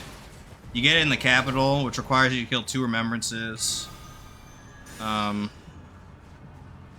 besides, if I was going to do it in New Game, I would do the Blood Flame Blade strategy, because I haven't done that yet on stream. If I do it in New Game Plus, though, the scaling on the cold is so, like, crazy, it's really worth doing a cold infusion, and then obviously you can use a Blood Flame Blade. I'd do Crag Blade instead, probably. Yeah.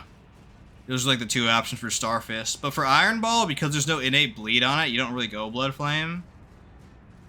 So that might just be a Crag Blade angle.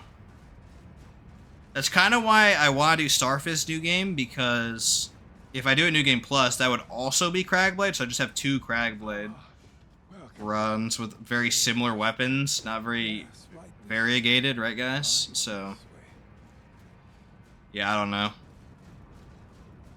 We'll see though.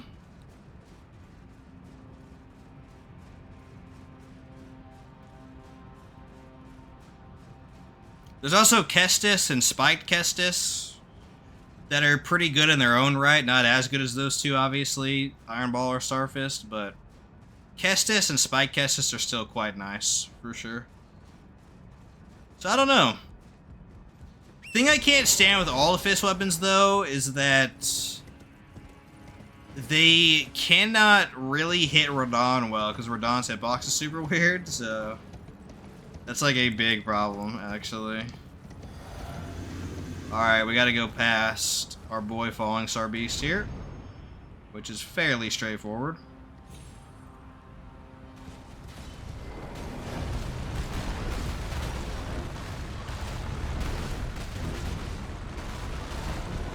There we go.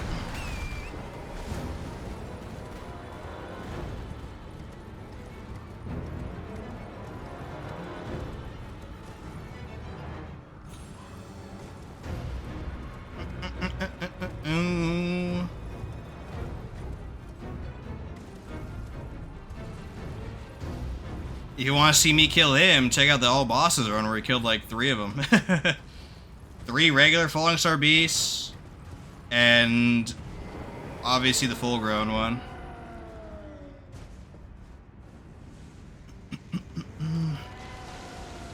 Yeah, we're gonna be finishing that run on Friday, the all bosses run. Yippers. Can't wait for that. It'll be very nice. Okay, time to walk over to our dude, Rykard. Join Volcano Manor. Now you the drawing. I am use the key. We still have Godskin Noble as well, but like he's gonna hit us a bunch because he has fast animations, but we're gonna hit him more, and he's gonna stance break so quickly it's gonna be hilarious.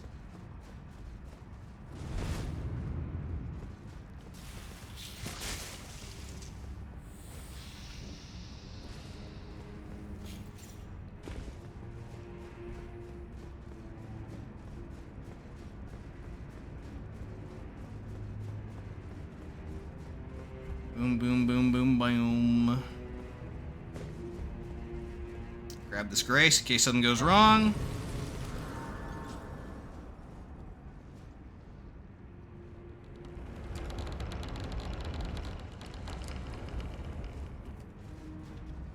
Okay.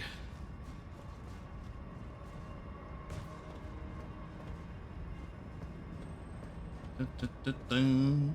I think you can draw from the other side. It's a little risky, though. It is a little bit risky. I'm risk averse, let's just say.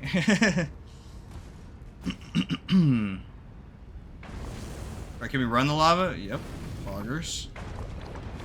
Thank you, endurance. Because I think that's what's causing that.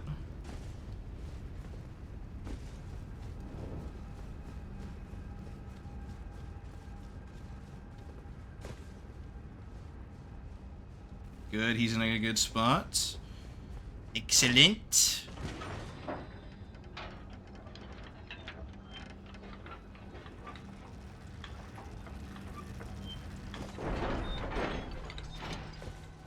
Alrighty. I didn't even want to attack. Okay. Oh, we didn't get our flask back. Oh, that's fine. We don't need it for Godskin. We don't need it for Godskin. That's alright.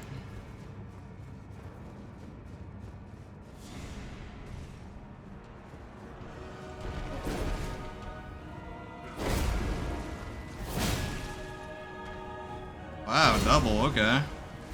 Thank you for that gift, my friend. He cannot use Royal Knight's Resolve on him. He has too quick of a recovery.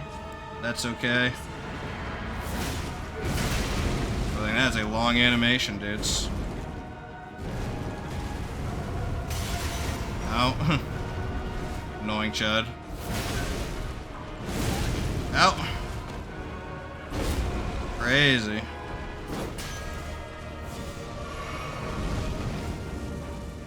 That was some pretty bad RNG, dudes, honestly. He, like, squeezed through. But we got him. I love how bad my luck is. At least it makes good content, right, guys? My luck is so garbage. But hey, I'm willing to endure it if it means you guys get a little bit of entertainment, I suppose. That's what's up. Okay, so for Rykard, I'm going to run Jump Attack, Talisman. I don't know, honestly, if the Jump Attack for the dual spears still is a thrust weapon for the purposes of the Talisman, but I might run that too, I don't know. Actually, you know what, we're going to run a defensive because I don't want to die to Rykard by some BS that he does. So, we'll do Dragon Crest Great Shield instead of the other crit thing.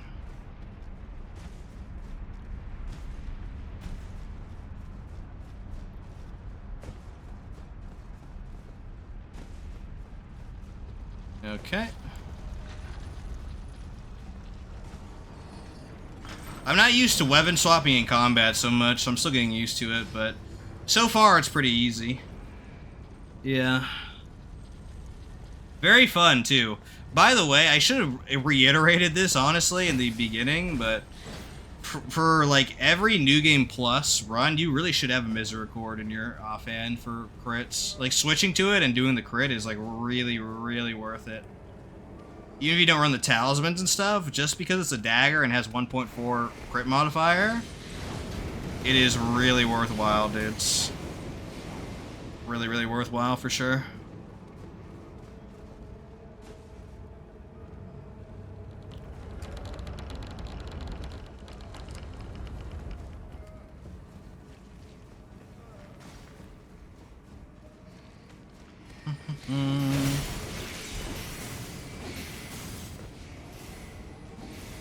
Alrighty. We gotta go grab the second Serpent-Hunter and then upgrade it at EG. So, go ahead and do that right now. Also switch out this talisman for Dragon Crest Great Shield. Shard of Alexander's okay, and the other one's okay too, so I guess we'll run Ritual Sword with that. Oh, well, we don't have a second Serpent-Hunter? The frick? Shouldn't there be a second Serpent-Hunter here?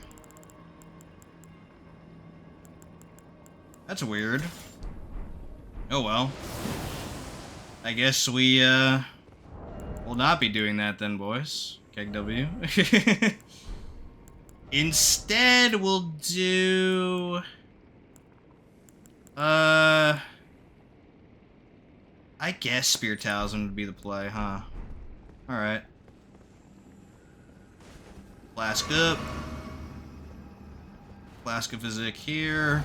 The stance breaking increase doesn't really matter too much, so that's fine. I don't know why there's not a second spirit, but maybe I'm missing something, I don't know.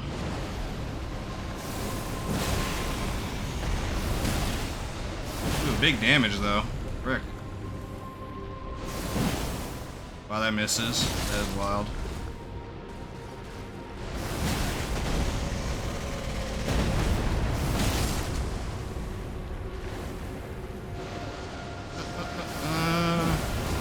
He reared back, dude. Annoying.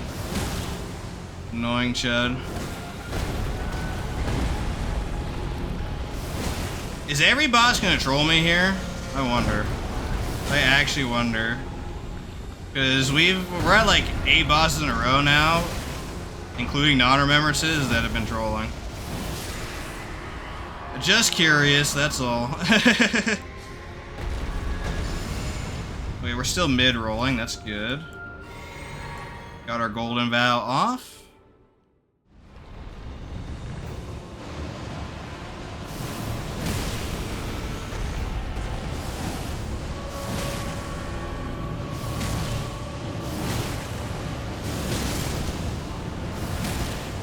Good hits.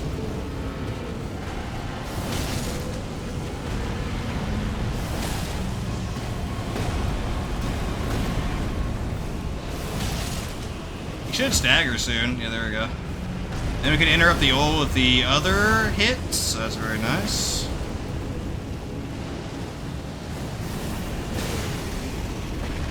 Wow, nice no damage in phase 2. Frick yeah. Easy peasy.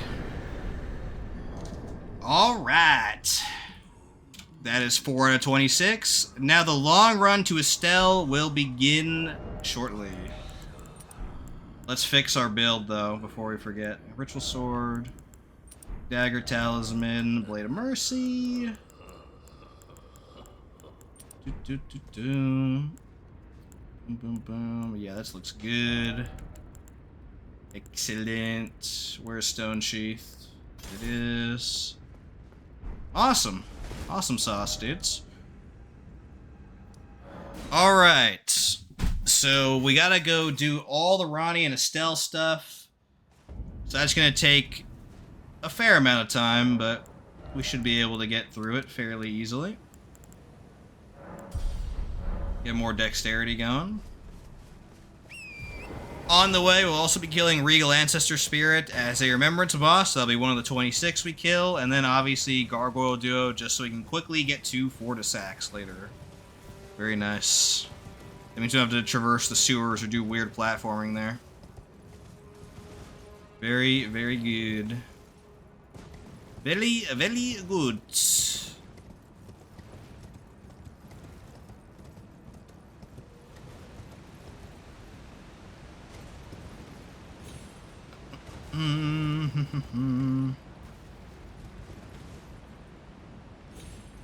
Augers.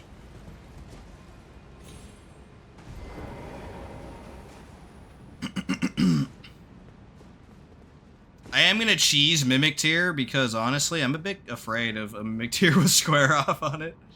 So I don't know if that makes me a chud or not, boys, but it is min-max to do that, so. A Mimic Tier with Misericord and Stone-Sheathed Sword is actually quite dangerous. If he gets the crit off on you, you are cooked. Like, actually, you are cooked, so.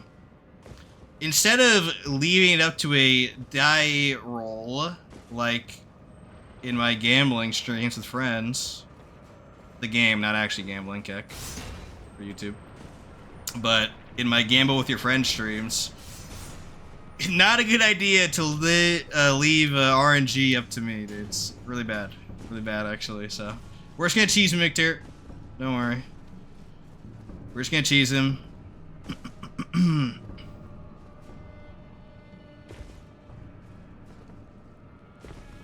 Okie doke.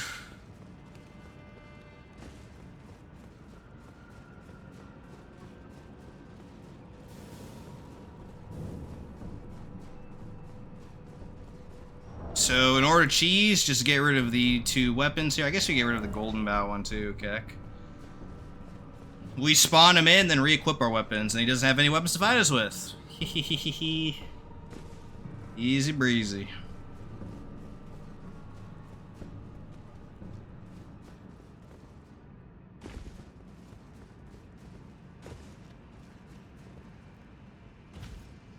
This might make me a chud, but you know what? Better than dying to a mimic tier, which hasn't happened in my streams or ever yet, actually. Thank frick. But if I'm too careless, it will definitely happen at some point. So, let's just preclude that possibility, boys.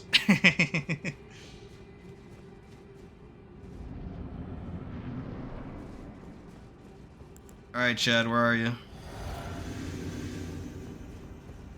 I'll try to, like, bait out backstabs on him, I guess. Because we can obviously murder him with Stone-Sheathed really easily, but... we'll try to do backstab bait. It's a little bit hard, though, still. Watch how hard it is. But look. He gave us a freebie there because he threw a rock at us. I didn't even know he could freaking do that. What? Ow.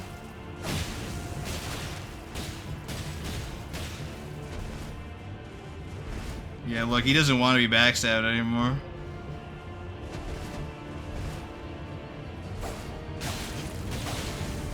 It's so hard to land a backstab on him.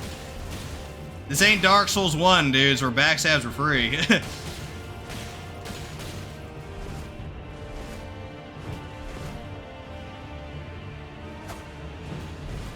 Yeah, see, it ain't worth it, boys.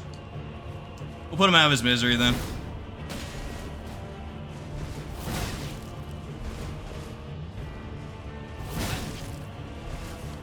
We have to do the greatsword cheese as well. Like a roll attack spam. Man, the NPC fights are gonna be so annoying. I can already tell. For sure.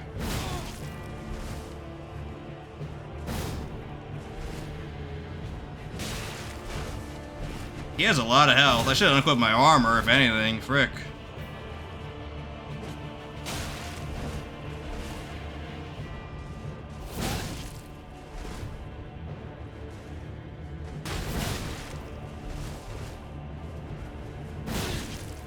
Boom, boom, boom, boom.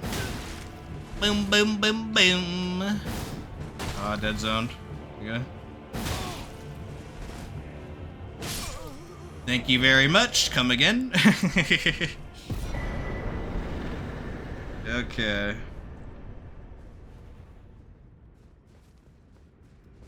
Man, I hope Dane doesn't kill me.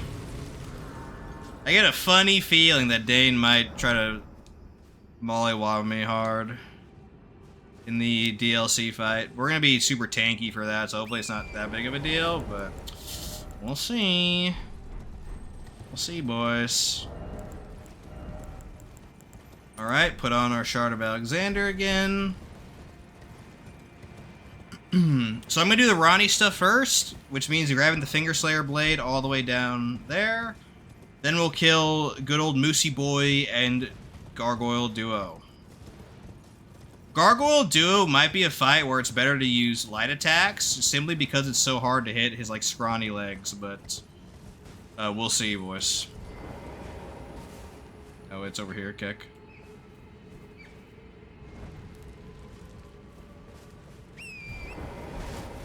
Grab this brazier over here as well.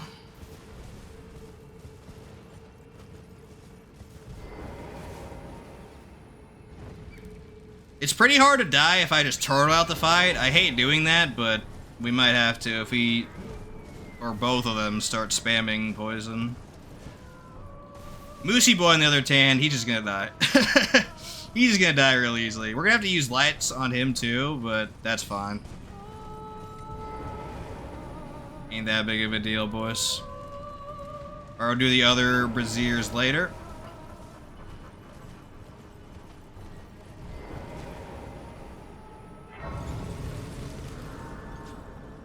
Foggies.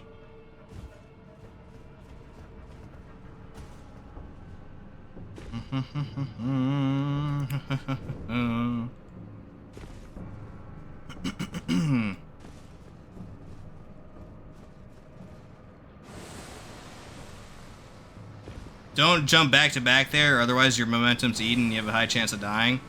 That actually happened in a run, and then I was able to save quit just in time before the death happened, but yeah, never again.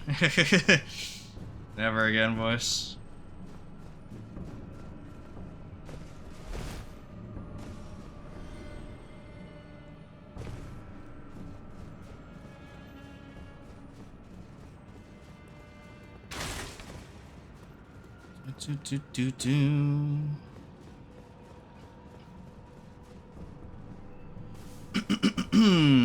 So up here's the Finger Slayer Blade, which we'll use for Ronnie's questline, but we gotta go kill a couple chuds up there first.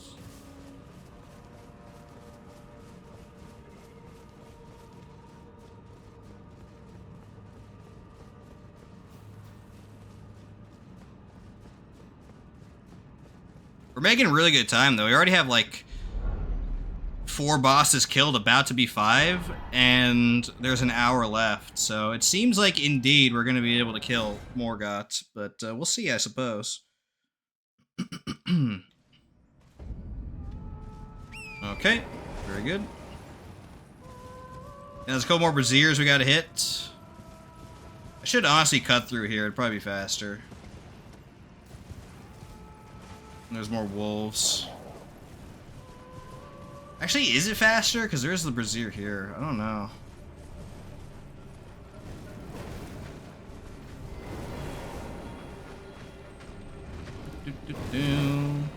Hey there, buddy.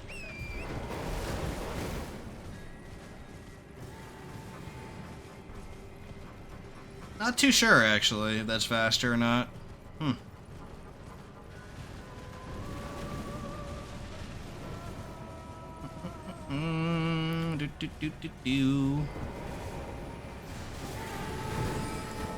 Hi, let's save and quit to reset that annoying Chud.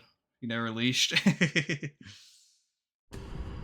We'll get tapped by the rats here, but that's okay. They're just rats. Who cares? Unless we get bubonic plague from them, we won't die. Oh, we didn't even.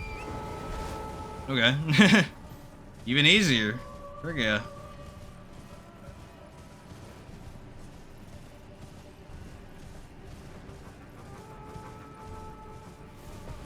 Cool, cool, cool. We'll grab this here. You can sometimes not aggro those moose dudes. I don't know why. Although, it's super weird. Alright, Regal Ancestor Spear. This fight's pretty easy, but the problem is it's hard to hit him with thrust attacks. Or this is technically a strike attack, obviously. But the animation is still thrust. It looks very thrusty, right? Very hard to hit his little legs, so the light attacks are going to be better, pretty much. Okay, let's get our Golden Bow off. Flask of Physic. There we go. Talismans are good. I checked.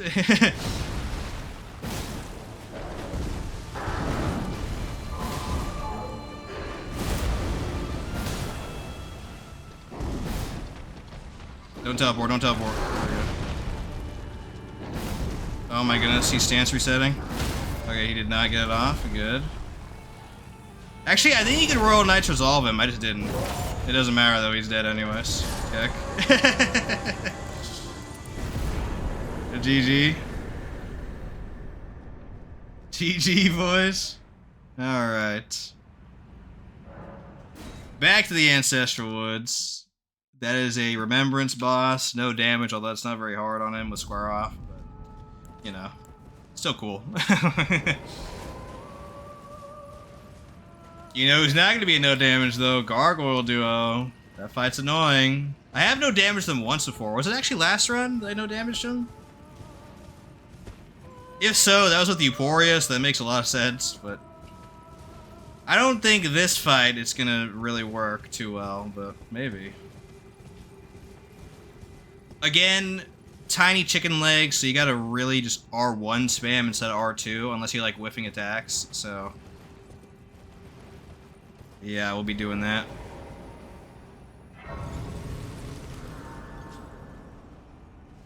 It seems like my amount of flasks is like overkill, but I'm gonna still stick with 3 int flat or FP flasks for a while.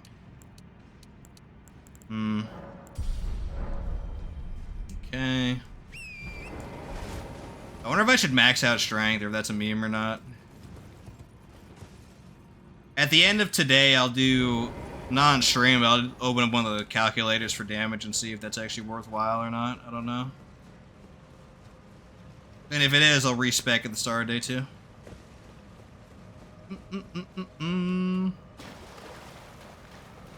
So there's 2 ways to get to Fortis Axe. One way is this way, by the Valiant Gargoyle duo. The other way is going the sewers, killing Moog, and then doing some platforming.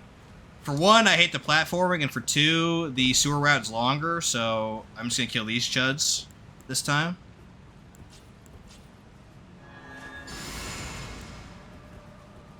Even though, obviously, not a fun fight, as everybody knows who's ever played this game before and gotten this far. There you go. Wow, immediate poison. That's so cool, dude.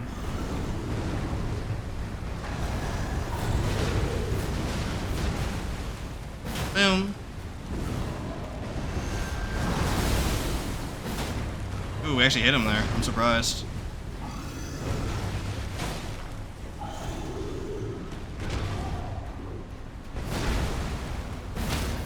Good.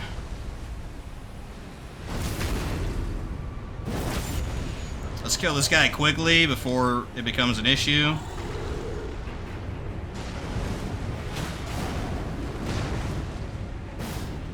Holy, they're weird hitboxes. Oh, delayed hit.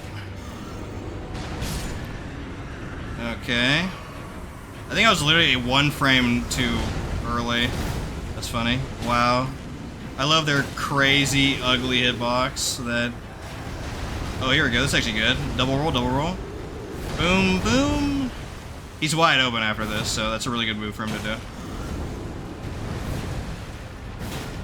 Good RNG, boys, actually. Unironically. Alright, he's gonna switch now, right? No? Okay. Holy, please hit, dude. There we go. Let's try using Royal Knight's Resolve. Oh, hey, it worked. Frick yeah. Only 1 hit. Oh, I had the wrong talisman on again, Keck. That really would not have mattered, though. I still would have been hit there, for sure. But, yeah. I am the 1-hit king, dude. No one in Elden Ring, the community, 1-hits bosses more than me. I get hit exactly 1 time during the fight, and then I finish. I may not be the best 0-hit dude, but hey, at least I'm the best 1-hit. Forget. It's so funny, dudes. Maybe it is better, but I don't know if this screen takes into account the 2-handed bonus, but I don't know, dudes. I don't know. I do not know. I'll investigate, though, and clean up the build for day 2, obviously. So don't worry about that.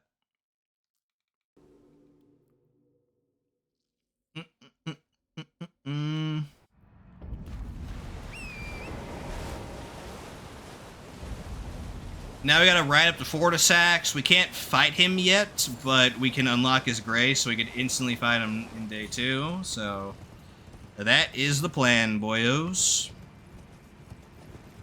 That is the plan.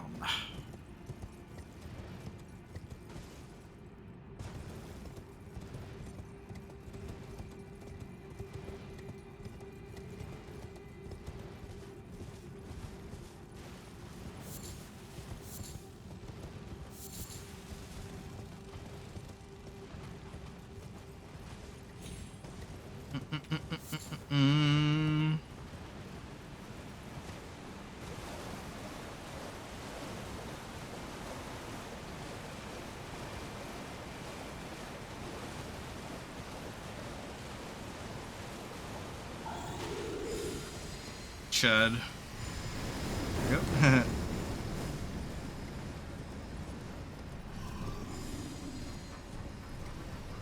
Bada bing, bada boom.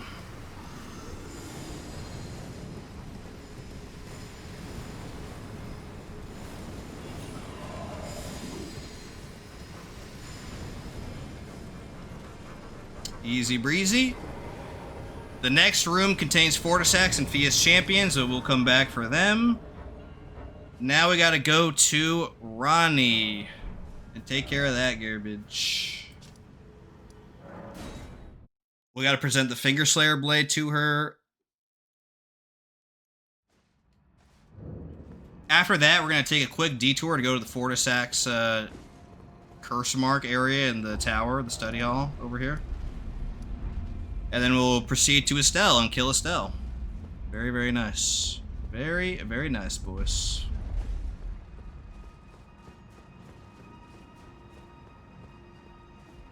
Ah, not blood. Even in my... It is in my thanks. Soon must...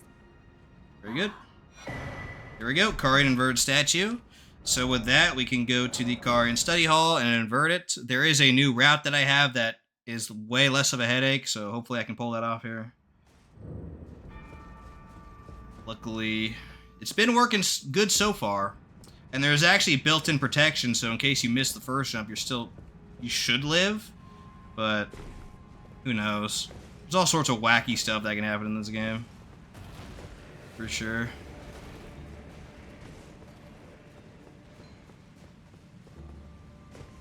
Wow. No arrow, that's interesting.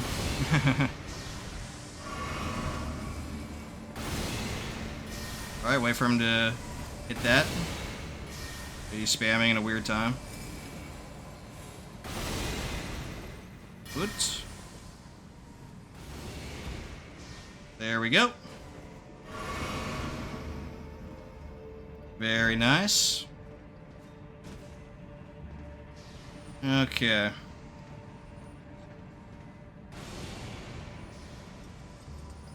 I'm just sciencing to see what would be the safest place to drop. Probably right there, right? Yippers. Because a crossbar. I've been dropping here, but that seems like a recipe for disaster, so dropping at the crossbar is probably the play, I would imagine. You might be able to drop from the crossbar directly to this platform. I need to test that still, but that'll be for off-stream, of course.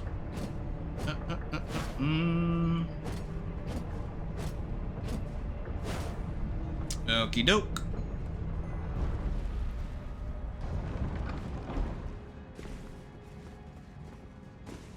Cool, cool, cool.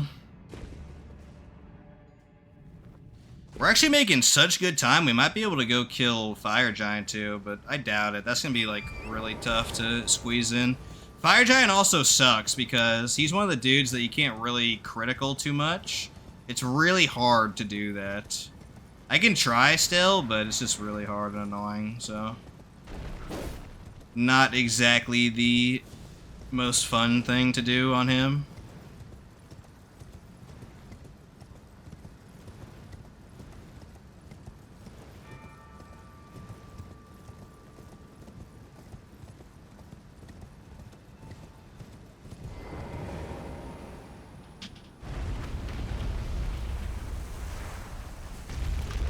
Bada bing, bada boom.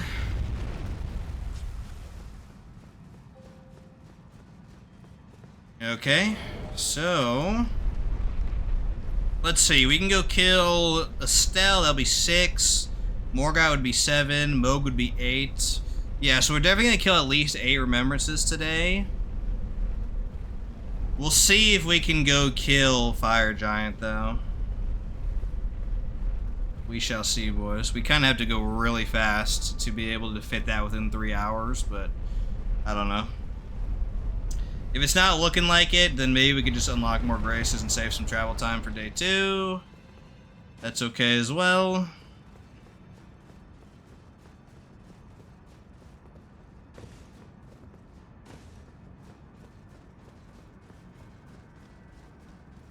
Boom, Curse Mark of Death for Fortisax later. Very nice. Let's go on to Estelle. Frick yeah.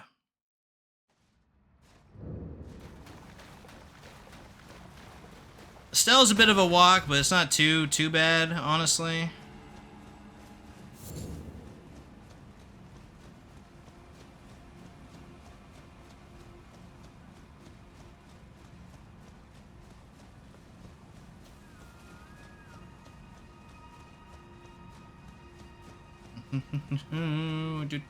Do.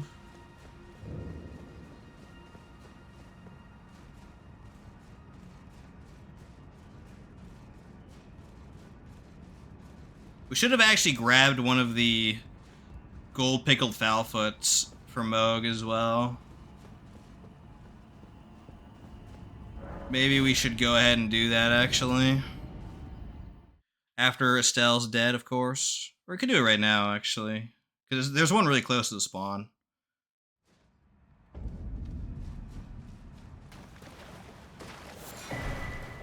I think we actually have them, though, right? Let's see. Let me check real quick.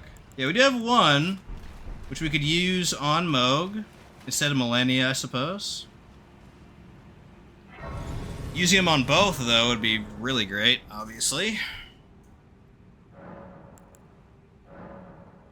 Oh, or is it me? Fine. I hadn't expected now that Yeah, let's still grab one. the name of I will not. We'll grab the easier one that's slightly longer to get, just because I don't want to deal with any shenanigans with dying, so... It's right here. Let's go this way. We'll be using those rune increasing consumable items on Moog and Millennia. Those are the two best. Obviously, Moog gives you so many runes, and then Millennia... I think Millennia gives you more, so I should use the weaker one on Moog. Actually, so let's unequip this and put on the real one. The weaker one before. Very nice, very nice. It is worth it, by the way. You get, like, free levels, actually, for doing that. That simple action. And you can do it during both of their death animations, because they yap a lot. So they don't give the runes until they're done yapping. Easy breezy. It's right up there in that cliff.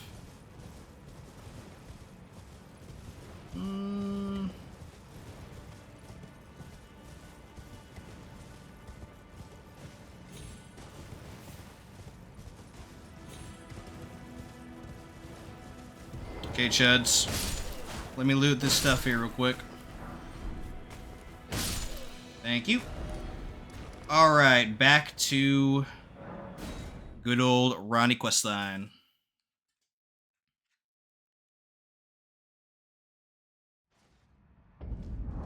So put on this weaker foulfoot.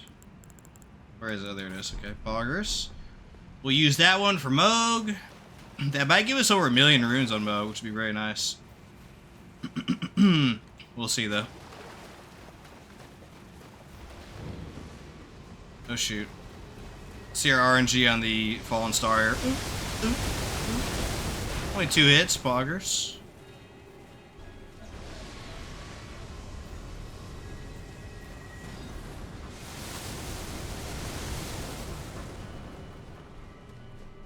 These ants in this tunnel are really dangerous, so I'm actually going to buff up for them. It might seem ridiculous, but they are actually dangerous, unironically, so...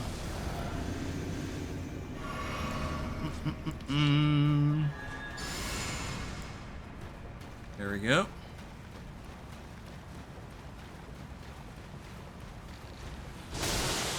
Yeah, that right there, if they both do that, that's really bad. Boom. That's their quick attack.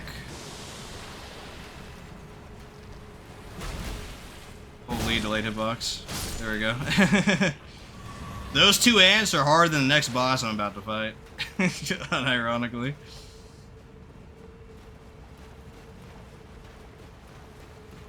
Estelle is going to be kind of hard to stance break just because he really likes to spam freaking the waves of darkness, and it's hard to hit him during that, but if he doesn't literally just spam that non-stop, we should be able to stance break him. But knowing our RNG, that's probably exactly what he's going to do, so yeah, great.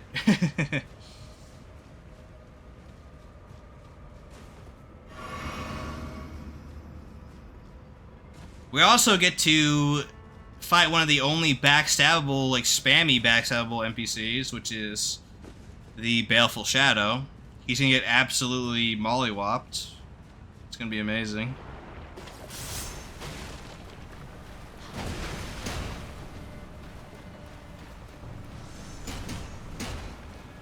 I don't remember Estelle's recovery time, but I think it's enough for Royal Knight's Resolve if I'm already in front of his head. I don't know, though. I will risk it for the biscuit, though. Unless I'm in, like, a really bad spot. Like, behind him or something. When he does it. But we'll see. Alright, Baleful Shadow time.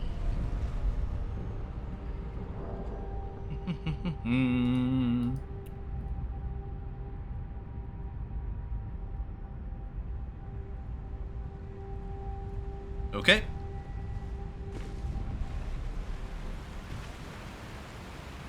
This NPC has a very easy to exploit set of attacks where you can just wait for him at range and then he'll do 2 easily choreographed attacks that you can punish and backstab over and over and over again. It's actually like super easy. Really good training actually if you need some improvement in this game. Definitely recommend the Baleful Shadow for dodge rolling.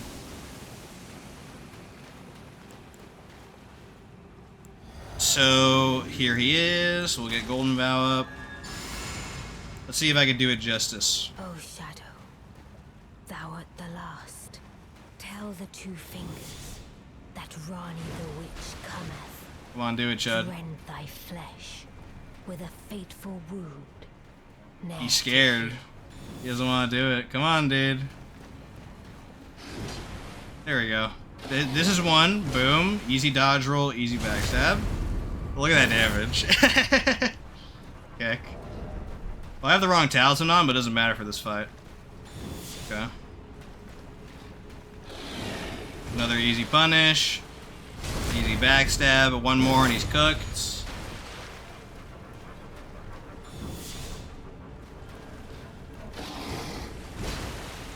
GG. Alright, put on the actual talisman that we need. There we go. I can finally stand before them. This is farewell, my dear. Tell Blythe. Alright, Lake of Rot time. I love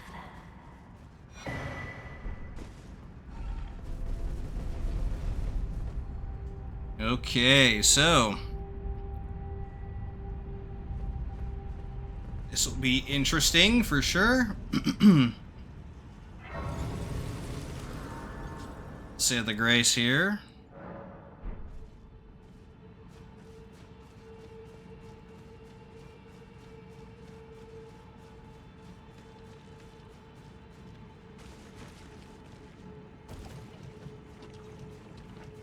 Dang, this armor has pretty decent rot resistance. Wow. Interesting. Normally I'd be rot like way faster than that. Very nice, very nice.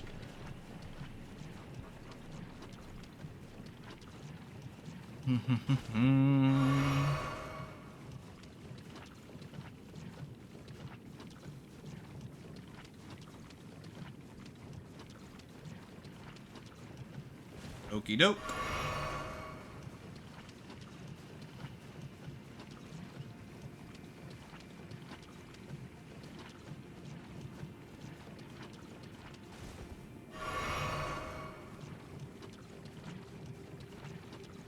Right after this is Estelle. I'm really curious how that's gonna go, actually. I have no clue. I don't know, dudes. It should go relatively well, but again, if he just spams Waves of Darkness over and over again, it's gonna be really annoying. So, yeah.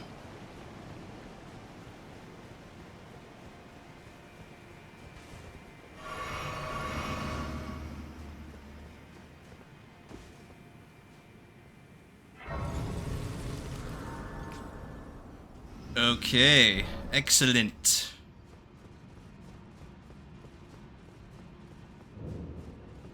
We just gotta descend here and we're good to go. Boom. Boom. A boom. Boom. Let's try not to aggro the Kindreds of Rot. It's kind of hard to avoid that though, but we should be able to do it. There we go.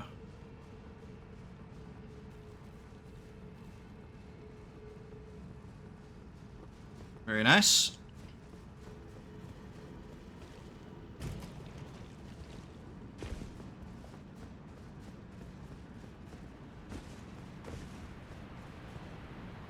Okay, Estelle time.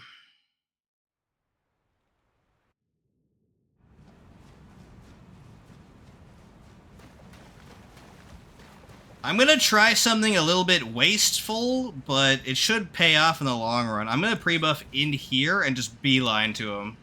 Because then if I can trap him inside of the tail animation, I get a free hit off at the start.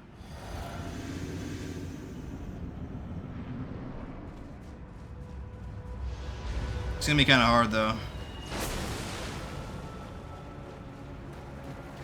Do it, Chud. Do it, Chud. There we go. Okay. Let's see. There we go, nice.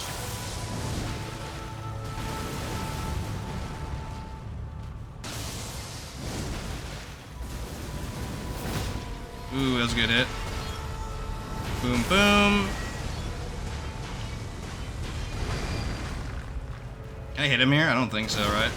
Yeah, that was risky. Ooh. Good stagger. World Knight's Resolve. Big crit time. Boom. GG. He's gonna teleport away here. I'm just gonna keep doing damage to him. Nice. Alright, let's watch meteors.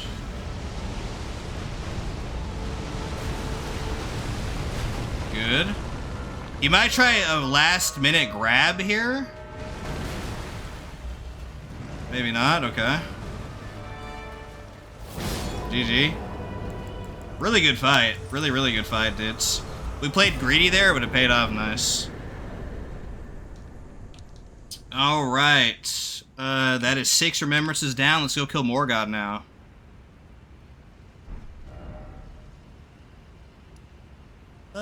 Boo, boo, boo.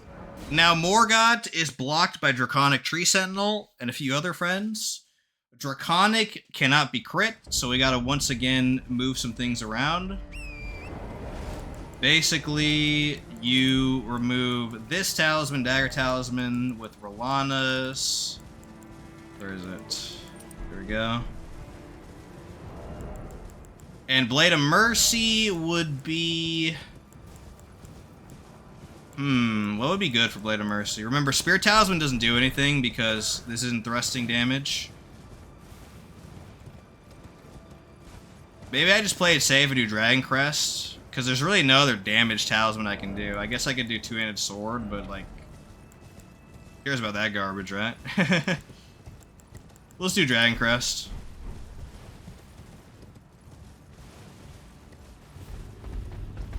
Oh, yeah, I got the bear. Ooh, we jumped over him.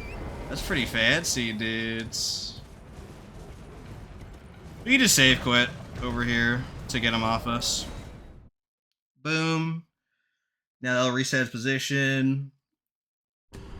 And now it's basically a free ride all the way over to Draconic Tree Sentinel. So, poggers.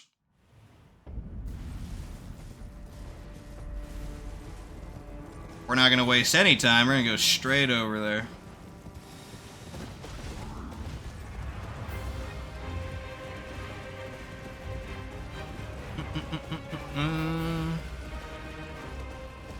Doing the New Game Plus runs is so comfy, dudes, because I don't have to go grab the golden seeds, I don't have to grab the smithing stones. It's just straight up walking and killing stuff. So nice, actually.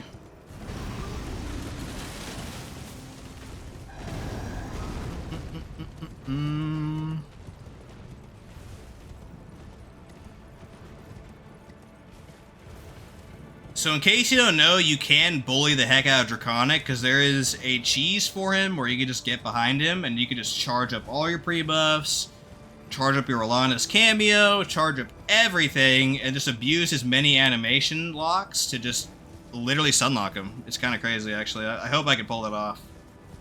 But we'll see. I think I can. I could basically triple Rolana's him at the start.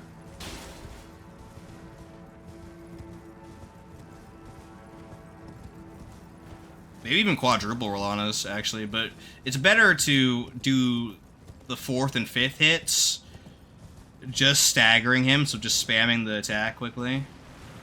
But we'll see.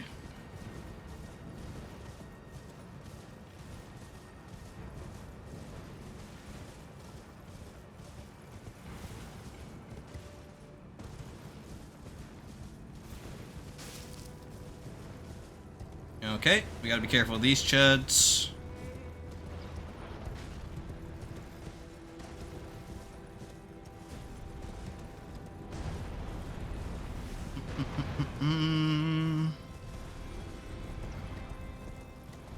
Alright, this guy sees me now. He might get a hit off, but that's okay. He did not. Boggers. Alright, this can fail, but there is a way to restore it by saving quitting. Let's just get it first try, though. That'd be really nice. So if you come to this side of the arena, and then you crouch, usually you can get behind here, but sometimes he doesn't let that happen. He did let it happen this time, Poggers. Now you're free to ambush him, but before I do that, let me get all my buffs up. Some buffs cause noise and will make him turn around, so you gotta be careful of that. These ones do not, though, so come over here, two-hand the weapon, use Rolana's, and let's go.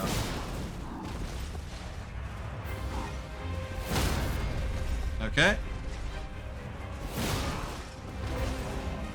Do double to just re-stun him. And GG. Easy peasy. Draconic is unironically one of the easiest bosses in the entire game because of stuff like that. You can do the same thing for the one in front of Malekith as well. Just run past him to the Malekith door and save quit, and then you'll be behind him unaggroed. You can do the exact same thing. It's kind of crazy, actually. Okay, time to restore our build.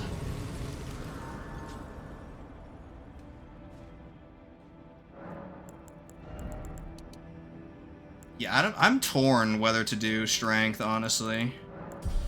I don't know. I'll look at that calculator afterwards, though. Okay, Dagger Talisman, Augers, Blade of Mercy as well. It isn't min-max to do this, obviously, but it is fun. And it's still super viable, obviously, for sure. Cool, cool, cool.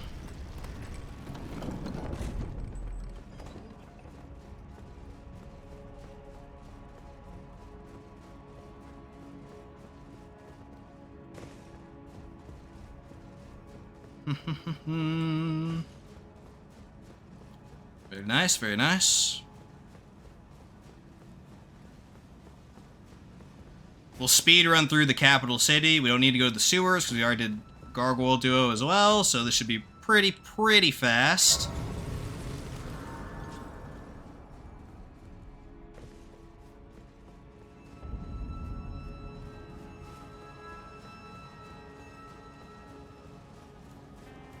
We might kill the tree avatar on the way, though, because it's basically free runes, right?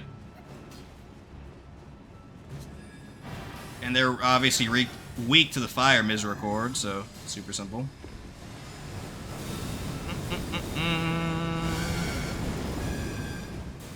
Okie doke. Sometimes these annoying statue imp chuds follow you. You can just save quit if they do, or fight them, whatever.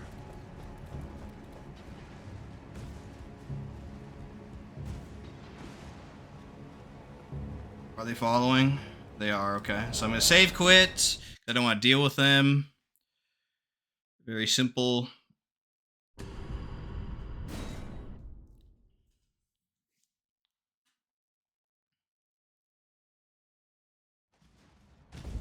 Cool. Let's do Flask of Zik here. Golden Vow. Excellent.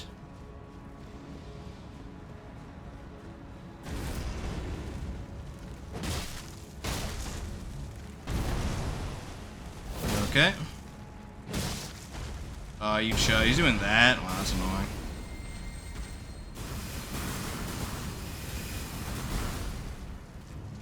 He might have reset stance here.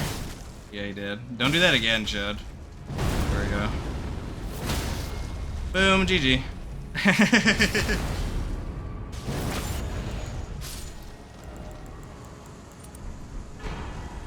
We got a free Lord's Rune to pop as well. Very, very nice. Can we level up again or nah? Oh, Melna wants to talk to us. Here and thus I shall farewell. I shall leave. I wish you have. I have no.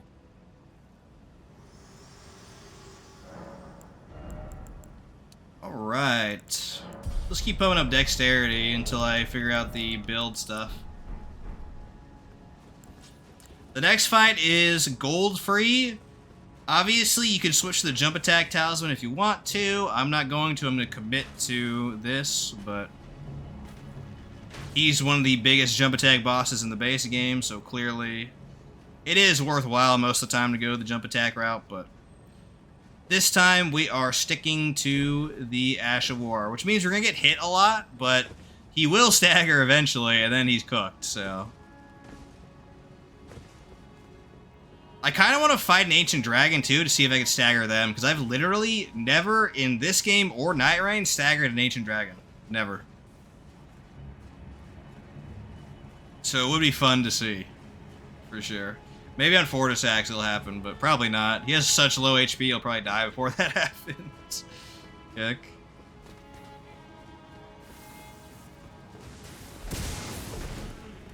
Boom. Let's reset these guys because they have annoying lightning projectiles. There we go. Good.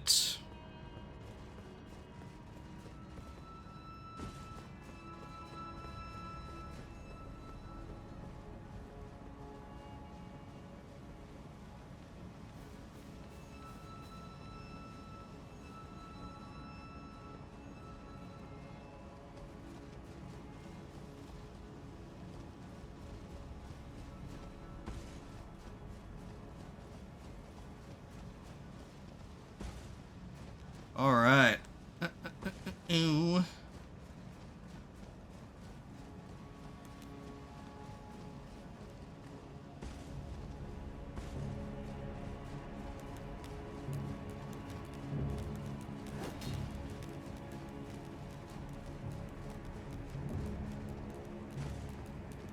These guys can follow you, so just save quit to prevent that, and then it's time for gold free. Good old gold free.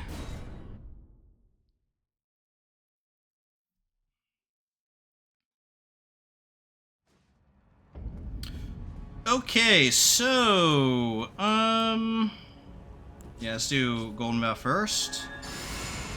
Then the Flask of Physic. Can we hit him immediately? I don't think so, right? Yeah, no, he's too far. Alright. Wow, he quick attacked. Annoying Chud.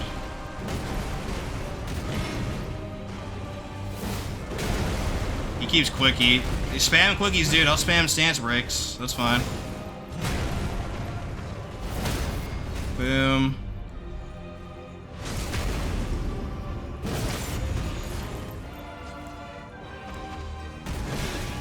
Holy. Okay. Annoying. He literally just spammed quickies, dude. Really, really annoying fight. Really, really bad RNG. But that's okay, because quick attacks don't do a lot of damage, so if the boss spams those, you can just spam square off like the light attack, and they will lose before you die. It's actually kind of hilarious.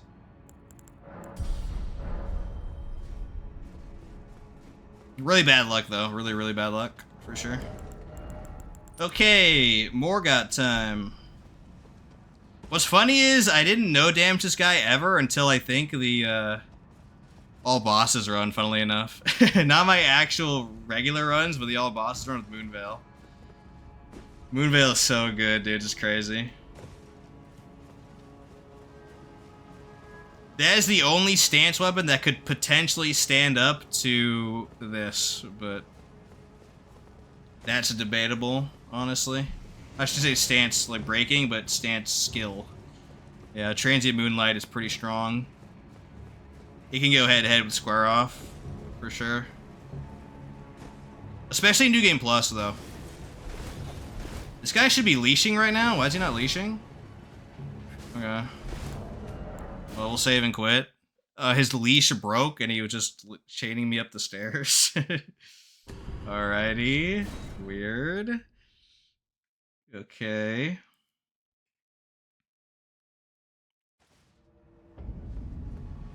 Alright, so Golden Vow, Flask of Physique. This is another fight where we're gonna trade with Morgoth and take a bunch of hits, but he will get absolutely dumpstered after that, so fine by me.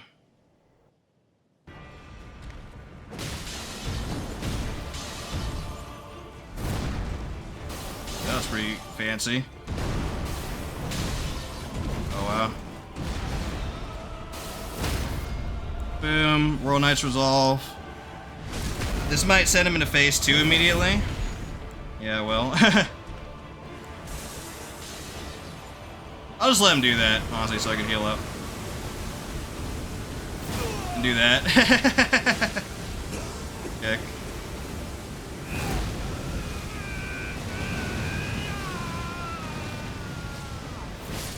GG. Easy breezy, dudes. Square off is so nuts, dude. Holy frick. Alright, we have about 27 minutes left, so I think we can indeed either fight Fire Giant or fight Commander Neil. I don't know. We'll get as far as we can and see. We will be killing Moog, though, at the end, so don't worry about that. We will be killing Mogi Poo.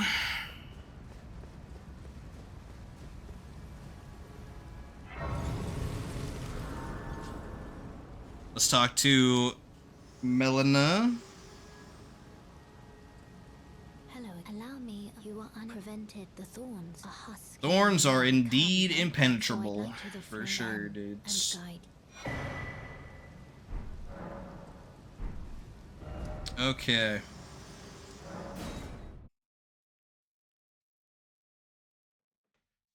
Let's head over and see how far we get midway. Maybe I'll just save Fire Giant for the end and just get Graces. That's probably better, honestly. Just getting Graces and doing him in day 2. So we'll see, dudes. I think I will go... Honestly, we should probably just kill Moog right now then, huh? So VOD watchers can just feel free to leave. They don't want to see me walk around collecting Graces, but... Let's go grab the next Grace, at least. It's a bit far of a journey, but that's fine.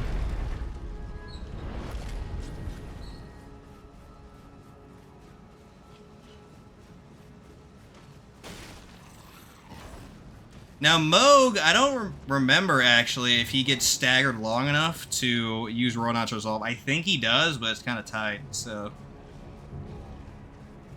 Gotta be a bit careful of that. I also gotta not forget to use the Pickled Foulfoot. Otherwise, it's basically like Elden Beast is the other one, where I would use it. We'll see, dudes.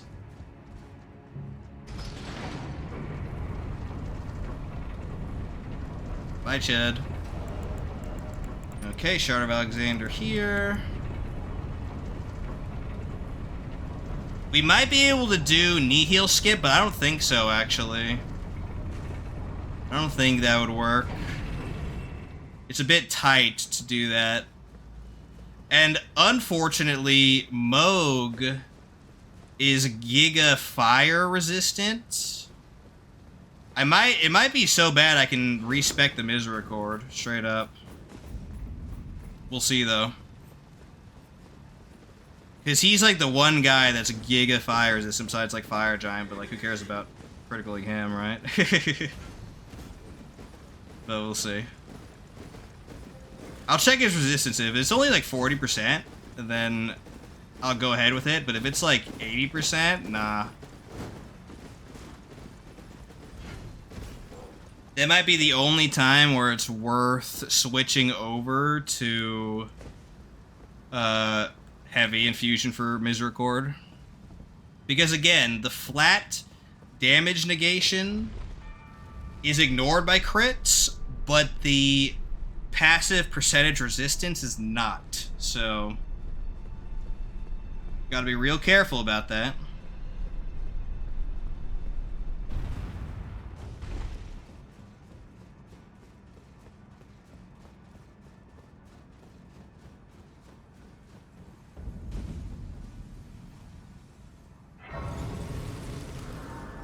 Okay, so let's go to Moog and just take care of him right now, honestly. Where's the thing? There we go.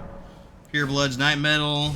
Let me look at his resistances, actually, because I don't know what his fire res is exactly. I know it's high, but how high is it? Yeah, it's 80%, okay. Yeah, we're gonna need to switch out Misericord into heavy infusion then. One of only a couple fights where that's the case. The other one, obviously, is Fire Giant.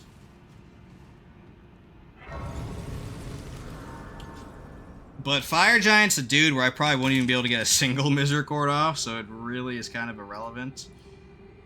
Let's see. His resistance is only 50, dude. He has 50 fire res. Isn't that funny that Fire Giant has less resistance to fire than Moog? Holy frick.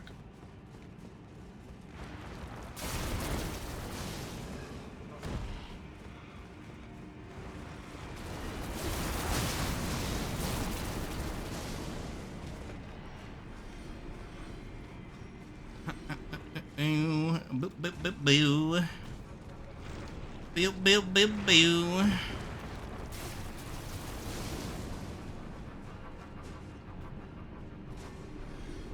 Okay.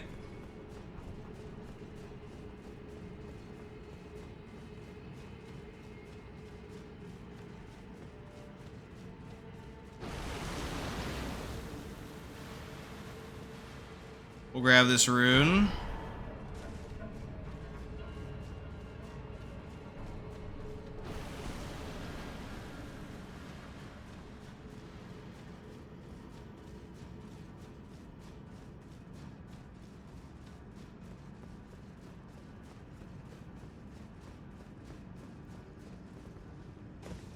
Okay, so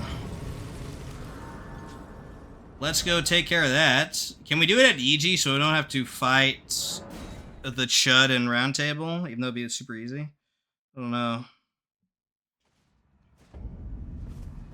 Can you do affinity swaps? Have you heard along that it would not as lady you? Strength and armaments. Oh, we cannot. Okay. So we do have to go fight what's his face in Round Table. That's fine. Not a big deal, of course.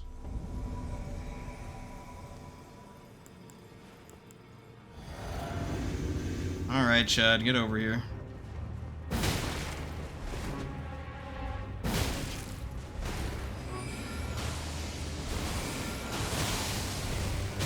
Wow, I point blank that. That's crazy. There we go. Very nice. We'll switch to heavy affinity on Misericord because of Moog's immense fire res, so therefore the crit should be harder and might actually be able to push him very low. I don't think we get Nihil skip unless the crit is like perfectly timed, but which it won't be because we do so much stance damage. But we'll see. Roll Knight's Resolve, heavy infusion. Very nice. So Moog, we're well experienced with him, so he shouldn't kill us, but you never know, honestly. He does some weird things in Phase 2 sometimes, so definitely possible, boys.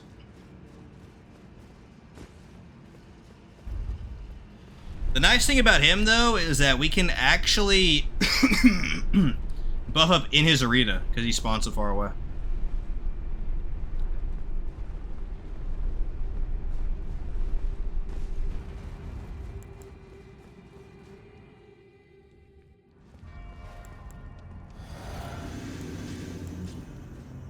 Alright, Chud, let's go. Give me all you got. Oh, okay. That's kind of crazy they did that. Come on, get out of there, dude. Okay. Preserve your stance, then.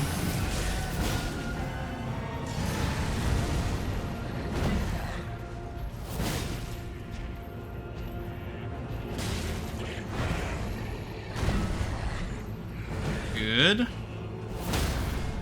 Royal Knight's Resolve. Yeah, no, we're not gonna get an heal skip. Because the crit was awkwardly timed. Maybe, though. I mean, probably not. I think we're gonna be just shy, unfortunately. Yeah. That's okay, though. I think his stance is obliterated, so...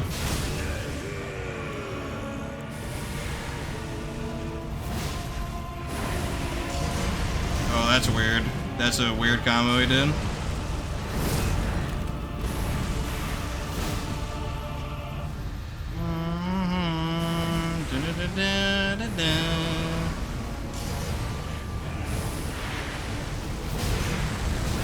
Holy, he's like about to stance break. It's crazy.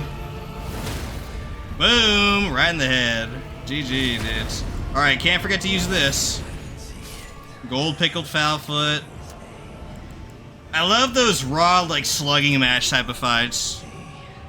Sometimes even more than no hits, because it's, like, so visceral, you know? Roman gladiator-esque, boys. Boom. 1.3 millo runes, dude. It's crazy. Crazy stuff.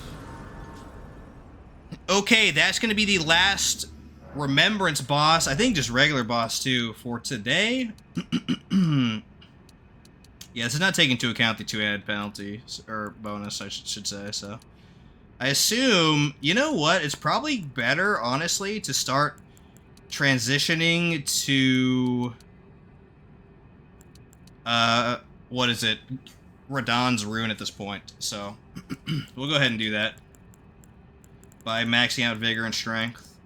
60, 80. So, the rest of today is going to be spent on just collecting graces. We're going to start with Radahn's Tower here. I should mention, though, that my plans for the DLC are the same as always. I'm going to run around and collect all the graces, okay? So the DLC becomes a boss rush of the first... how many bosses? Let's see. 8, yeah. Because we can't do Midra and Bayle. Yeah, because they're blocked by bosses. But we can boss rush the first 8 if I collect all the graces. So that's exactly what I'm going to do, boys. Okay? I have a video on the VOD channel called... It should be linked in the description as well of the stream, but I'll check that after this. But obviously, if you're watching this on YouTube, it's the channel you're on right now. I have a video called How to Get 14 Scattering Level Without Killing a Boss. In that video, I do the entire route Deathless I'm about to do, so I don't need to show it anymore on stream. If you're curious what that entails, watch that video. I can do the entire thing in 2 hours. It's even faster in this case because I don't need to grab the scatter trees. This is a New Game Plus run, so I already have them done in the first New Game cycle. So it's even faster, only like an hour and a half in New Game Plus, but that video version, that is the one where I do the entire route, including scattering fragments, in 2 hours. So if you're curious, that's what I'm going to do off stream for this run as well. So we can just get started boss rushing the DLC almost immediately, instead of walking around, because otherwise the DLC is predominantly walking and very little boss killing. It's kind of sad, actually, so. Gotta be careful about that, dudes. That guy's rough. But yeah, the DLC is... If I didn't do that, the DLC would be 2 hours of running and 1 hour to 1.5 hours of killing bosses or running 2 bosses, like after boss gates and stuff. So it'd be predominantly running, which nobody wants to see. That's why I do that.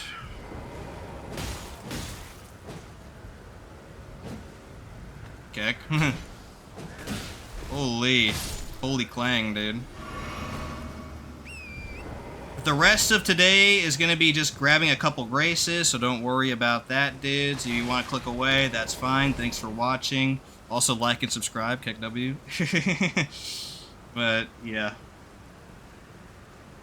We're just grabbing graces here. We're going to grab this grace, and we're probably going to grab Radahn's rune right now, to be honest.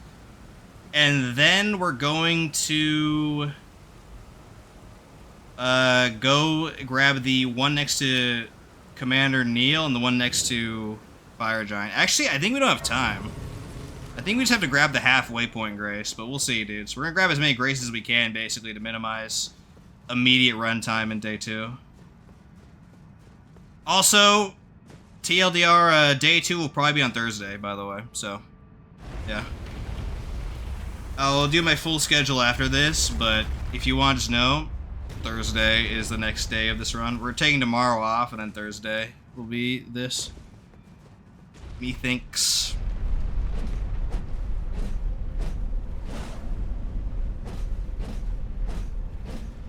Boom. Boom, boom, boom, boom, boom. Okay.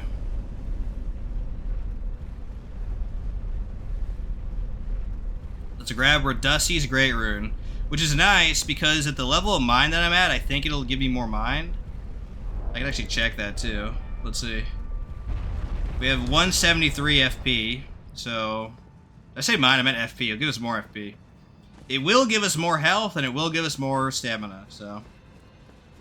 Theoretically, it should give us all 3. If not, it'll give us 2 out of the 3 more than Godric's, which is great. You just lose out on a tiny bit of damage, but that's fine, right? Okay, let's go to the Forbidden Lands now and put on our Great Rune. So we have 173 FP right now. And I'm at 25 mind base, so... Right? Yeah. Put on Radahn's Great Rune.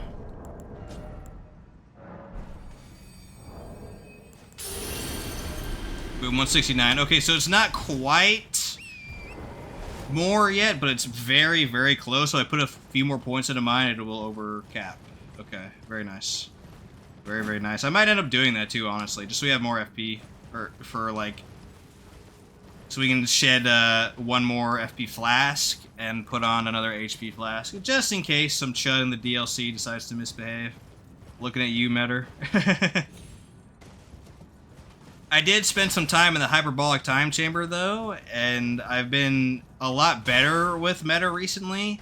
However, that does not really apply much in this run, because Meta's recovery frames are so fast, it's going to be really hard to get square-offs off, even the light attack, so... I don't know what's going to happen with that fight. It's going to be messy and gross, though, I know that much. It's going to be gross as frick, boys. Definitely no damage there. I think to no damage that reliably without RNG, you literally need Raptor the Mist or something, like Bloodhound Step, to deal with the lasers. It's so funny, dude.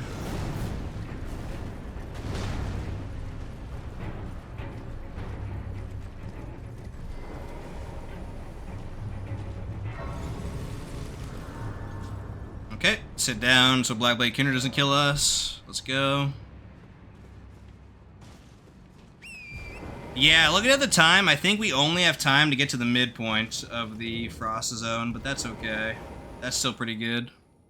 Also, I didn't update my counter. Sorry, dudes. Hold on. There we go. 8. 8 out of 26. I'll check, too, to make sure it actually is 8 out of 26.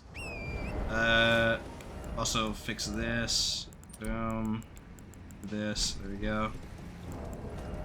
So, Remembrances. 1, 2, 3, 4, 5, 6, 7, 8. Yeah, it's 8. It's boggers. Let's see if I can quiz myself on who's left, too. We got Fire Giant, Millennia, Placidusax, Malekith. That's 4. Yeah. Did we just say Fortisax already? Let's see.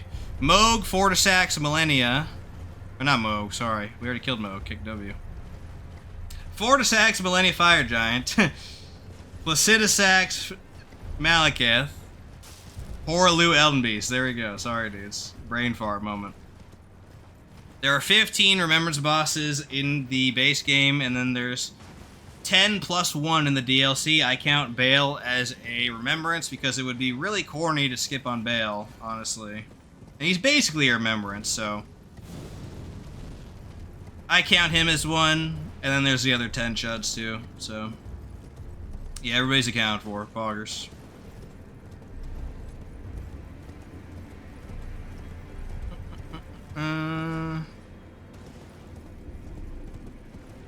Okie doke.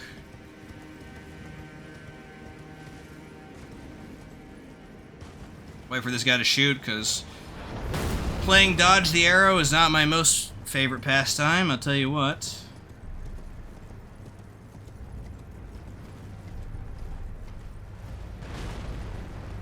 We might actually be able to get to Fire Giant today.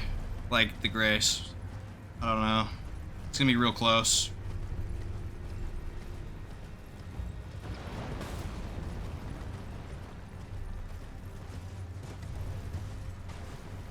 The next boss on Thursday is gonna be probably Fire Giant, then Millennia.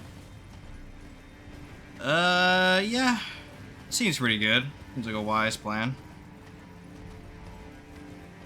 I might do some practice on Millennia, though, to kill her more efficiently, because my runaround strat's pretty good and reliable when it comes to Deathless, but not the most exciting thing in the world, so we'll see.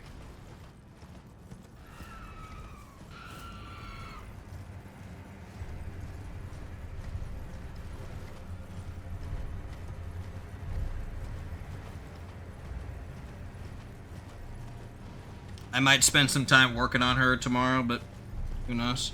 Just as some practice in general. I think we can go grab Commander Neil's Grace, but not Fire Giant, so we'll just go ahead and do that real quick, dudes. The Grace right outside his castle, and then we'll call it quits for today.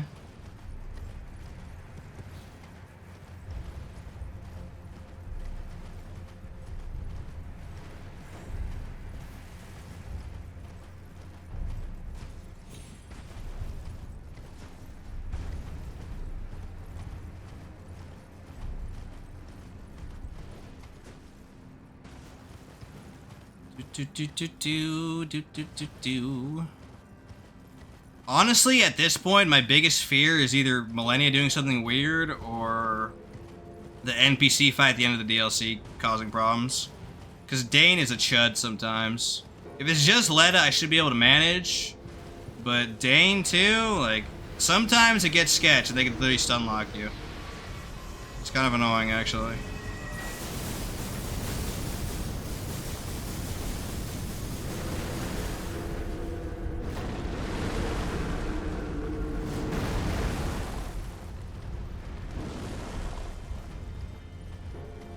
I've been playing this part risky. I'm just going to summon the Deathrite Bird for safety. I've had some times where I've fallen from here and I've gotten fall damage. And in case you don't know, watch the awesome Illusory Wall video on that, by the way. His Elden Ring videos are fire. I mean, all his videos are fire, but the Elden Ring one's obviously amazing. But if you take fall damage at all, you're close to dying. So be careful, dudes. Okay, here's the Grace, and we'll call it quits here, so let me go around a bit. I can actually go inside and get this Grace, too. It's a little bit safer. So, yeah, I'll go ahead and grab this. But that's going to be it for today, guys. Thanks for watching. I do appreciate you. Let's go over here. So my schedule, I guess I'll say it when I get over to the Grace. In case there's like VOD watchers skipping around or something, but if you've been around the stream, you know, basically at this point. I will be posting that, by the way. soon. I gotta finish the Dark Souls 2 video. I know it's been like months, but I have been so busy. This has been the busiest part of my entire life, which is kind of funny because you think like college would be, but no. I will finish it though, I promise. I promise I will. I want to start up the main channel again. So save quit here, and we're good to go, dudes.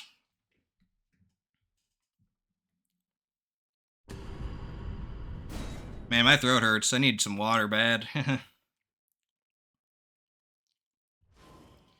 Alright, thanks for watching, guys. That'll be it for today. So, we're taking tomorrow off, Wednesday, but Thursday we're going to come back with this run because Baldur's Gate 1 is completed, so we don't have that anymore for a little bit. Until BG2 starts up in like a week or so.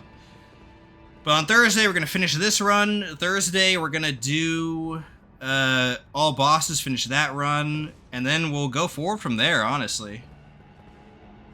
So Thursday, this run, Friday, all bosses, and then we have a lot of free time, so we'll see. I might take a bit of time off the stream just to finish the Dark Souls 2 video finally, but we'll see, dudes. Alright, thanks for watching, and see you next time. Peace.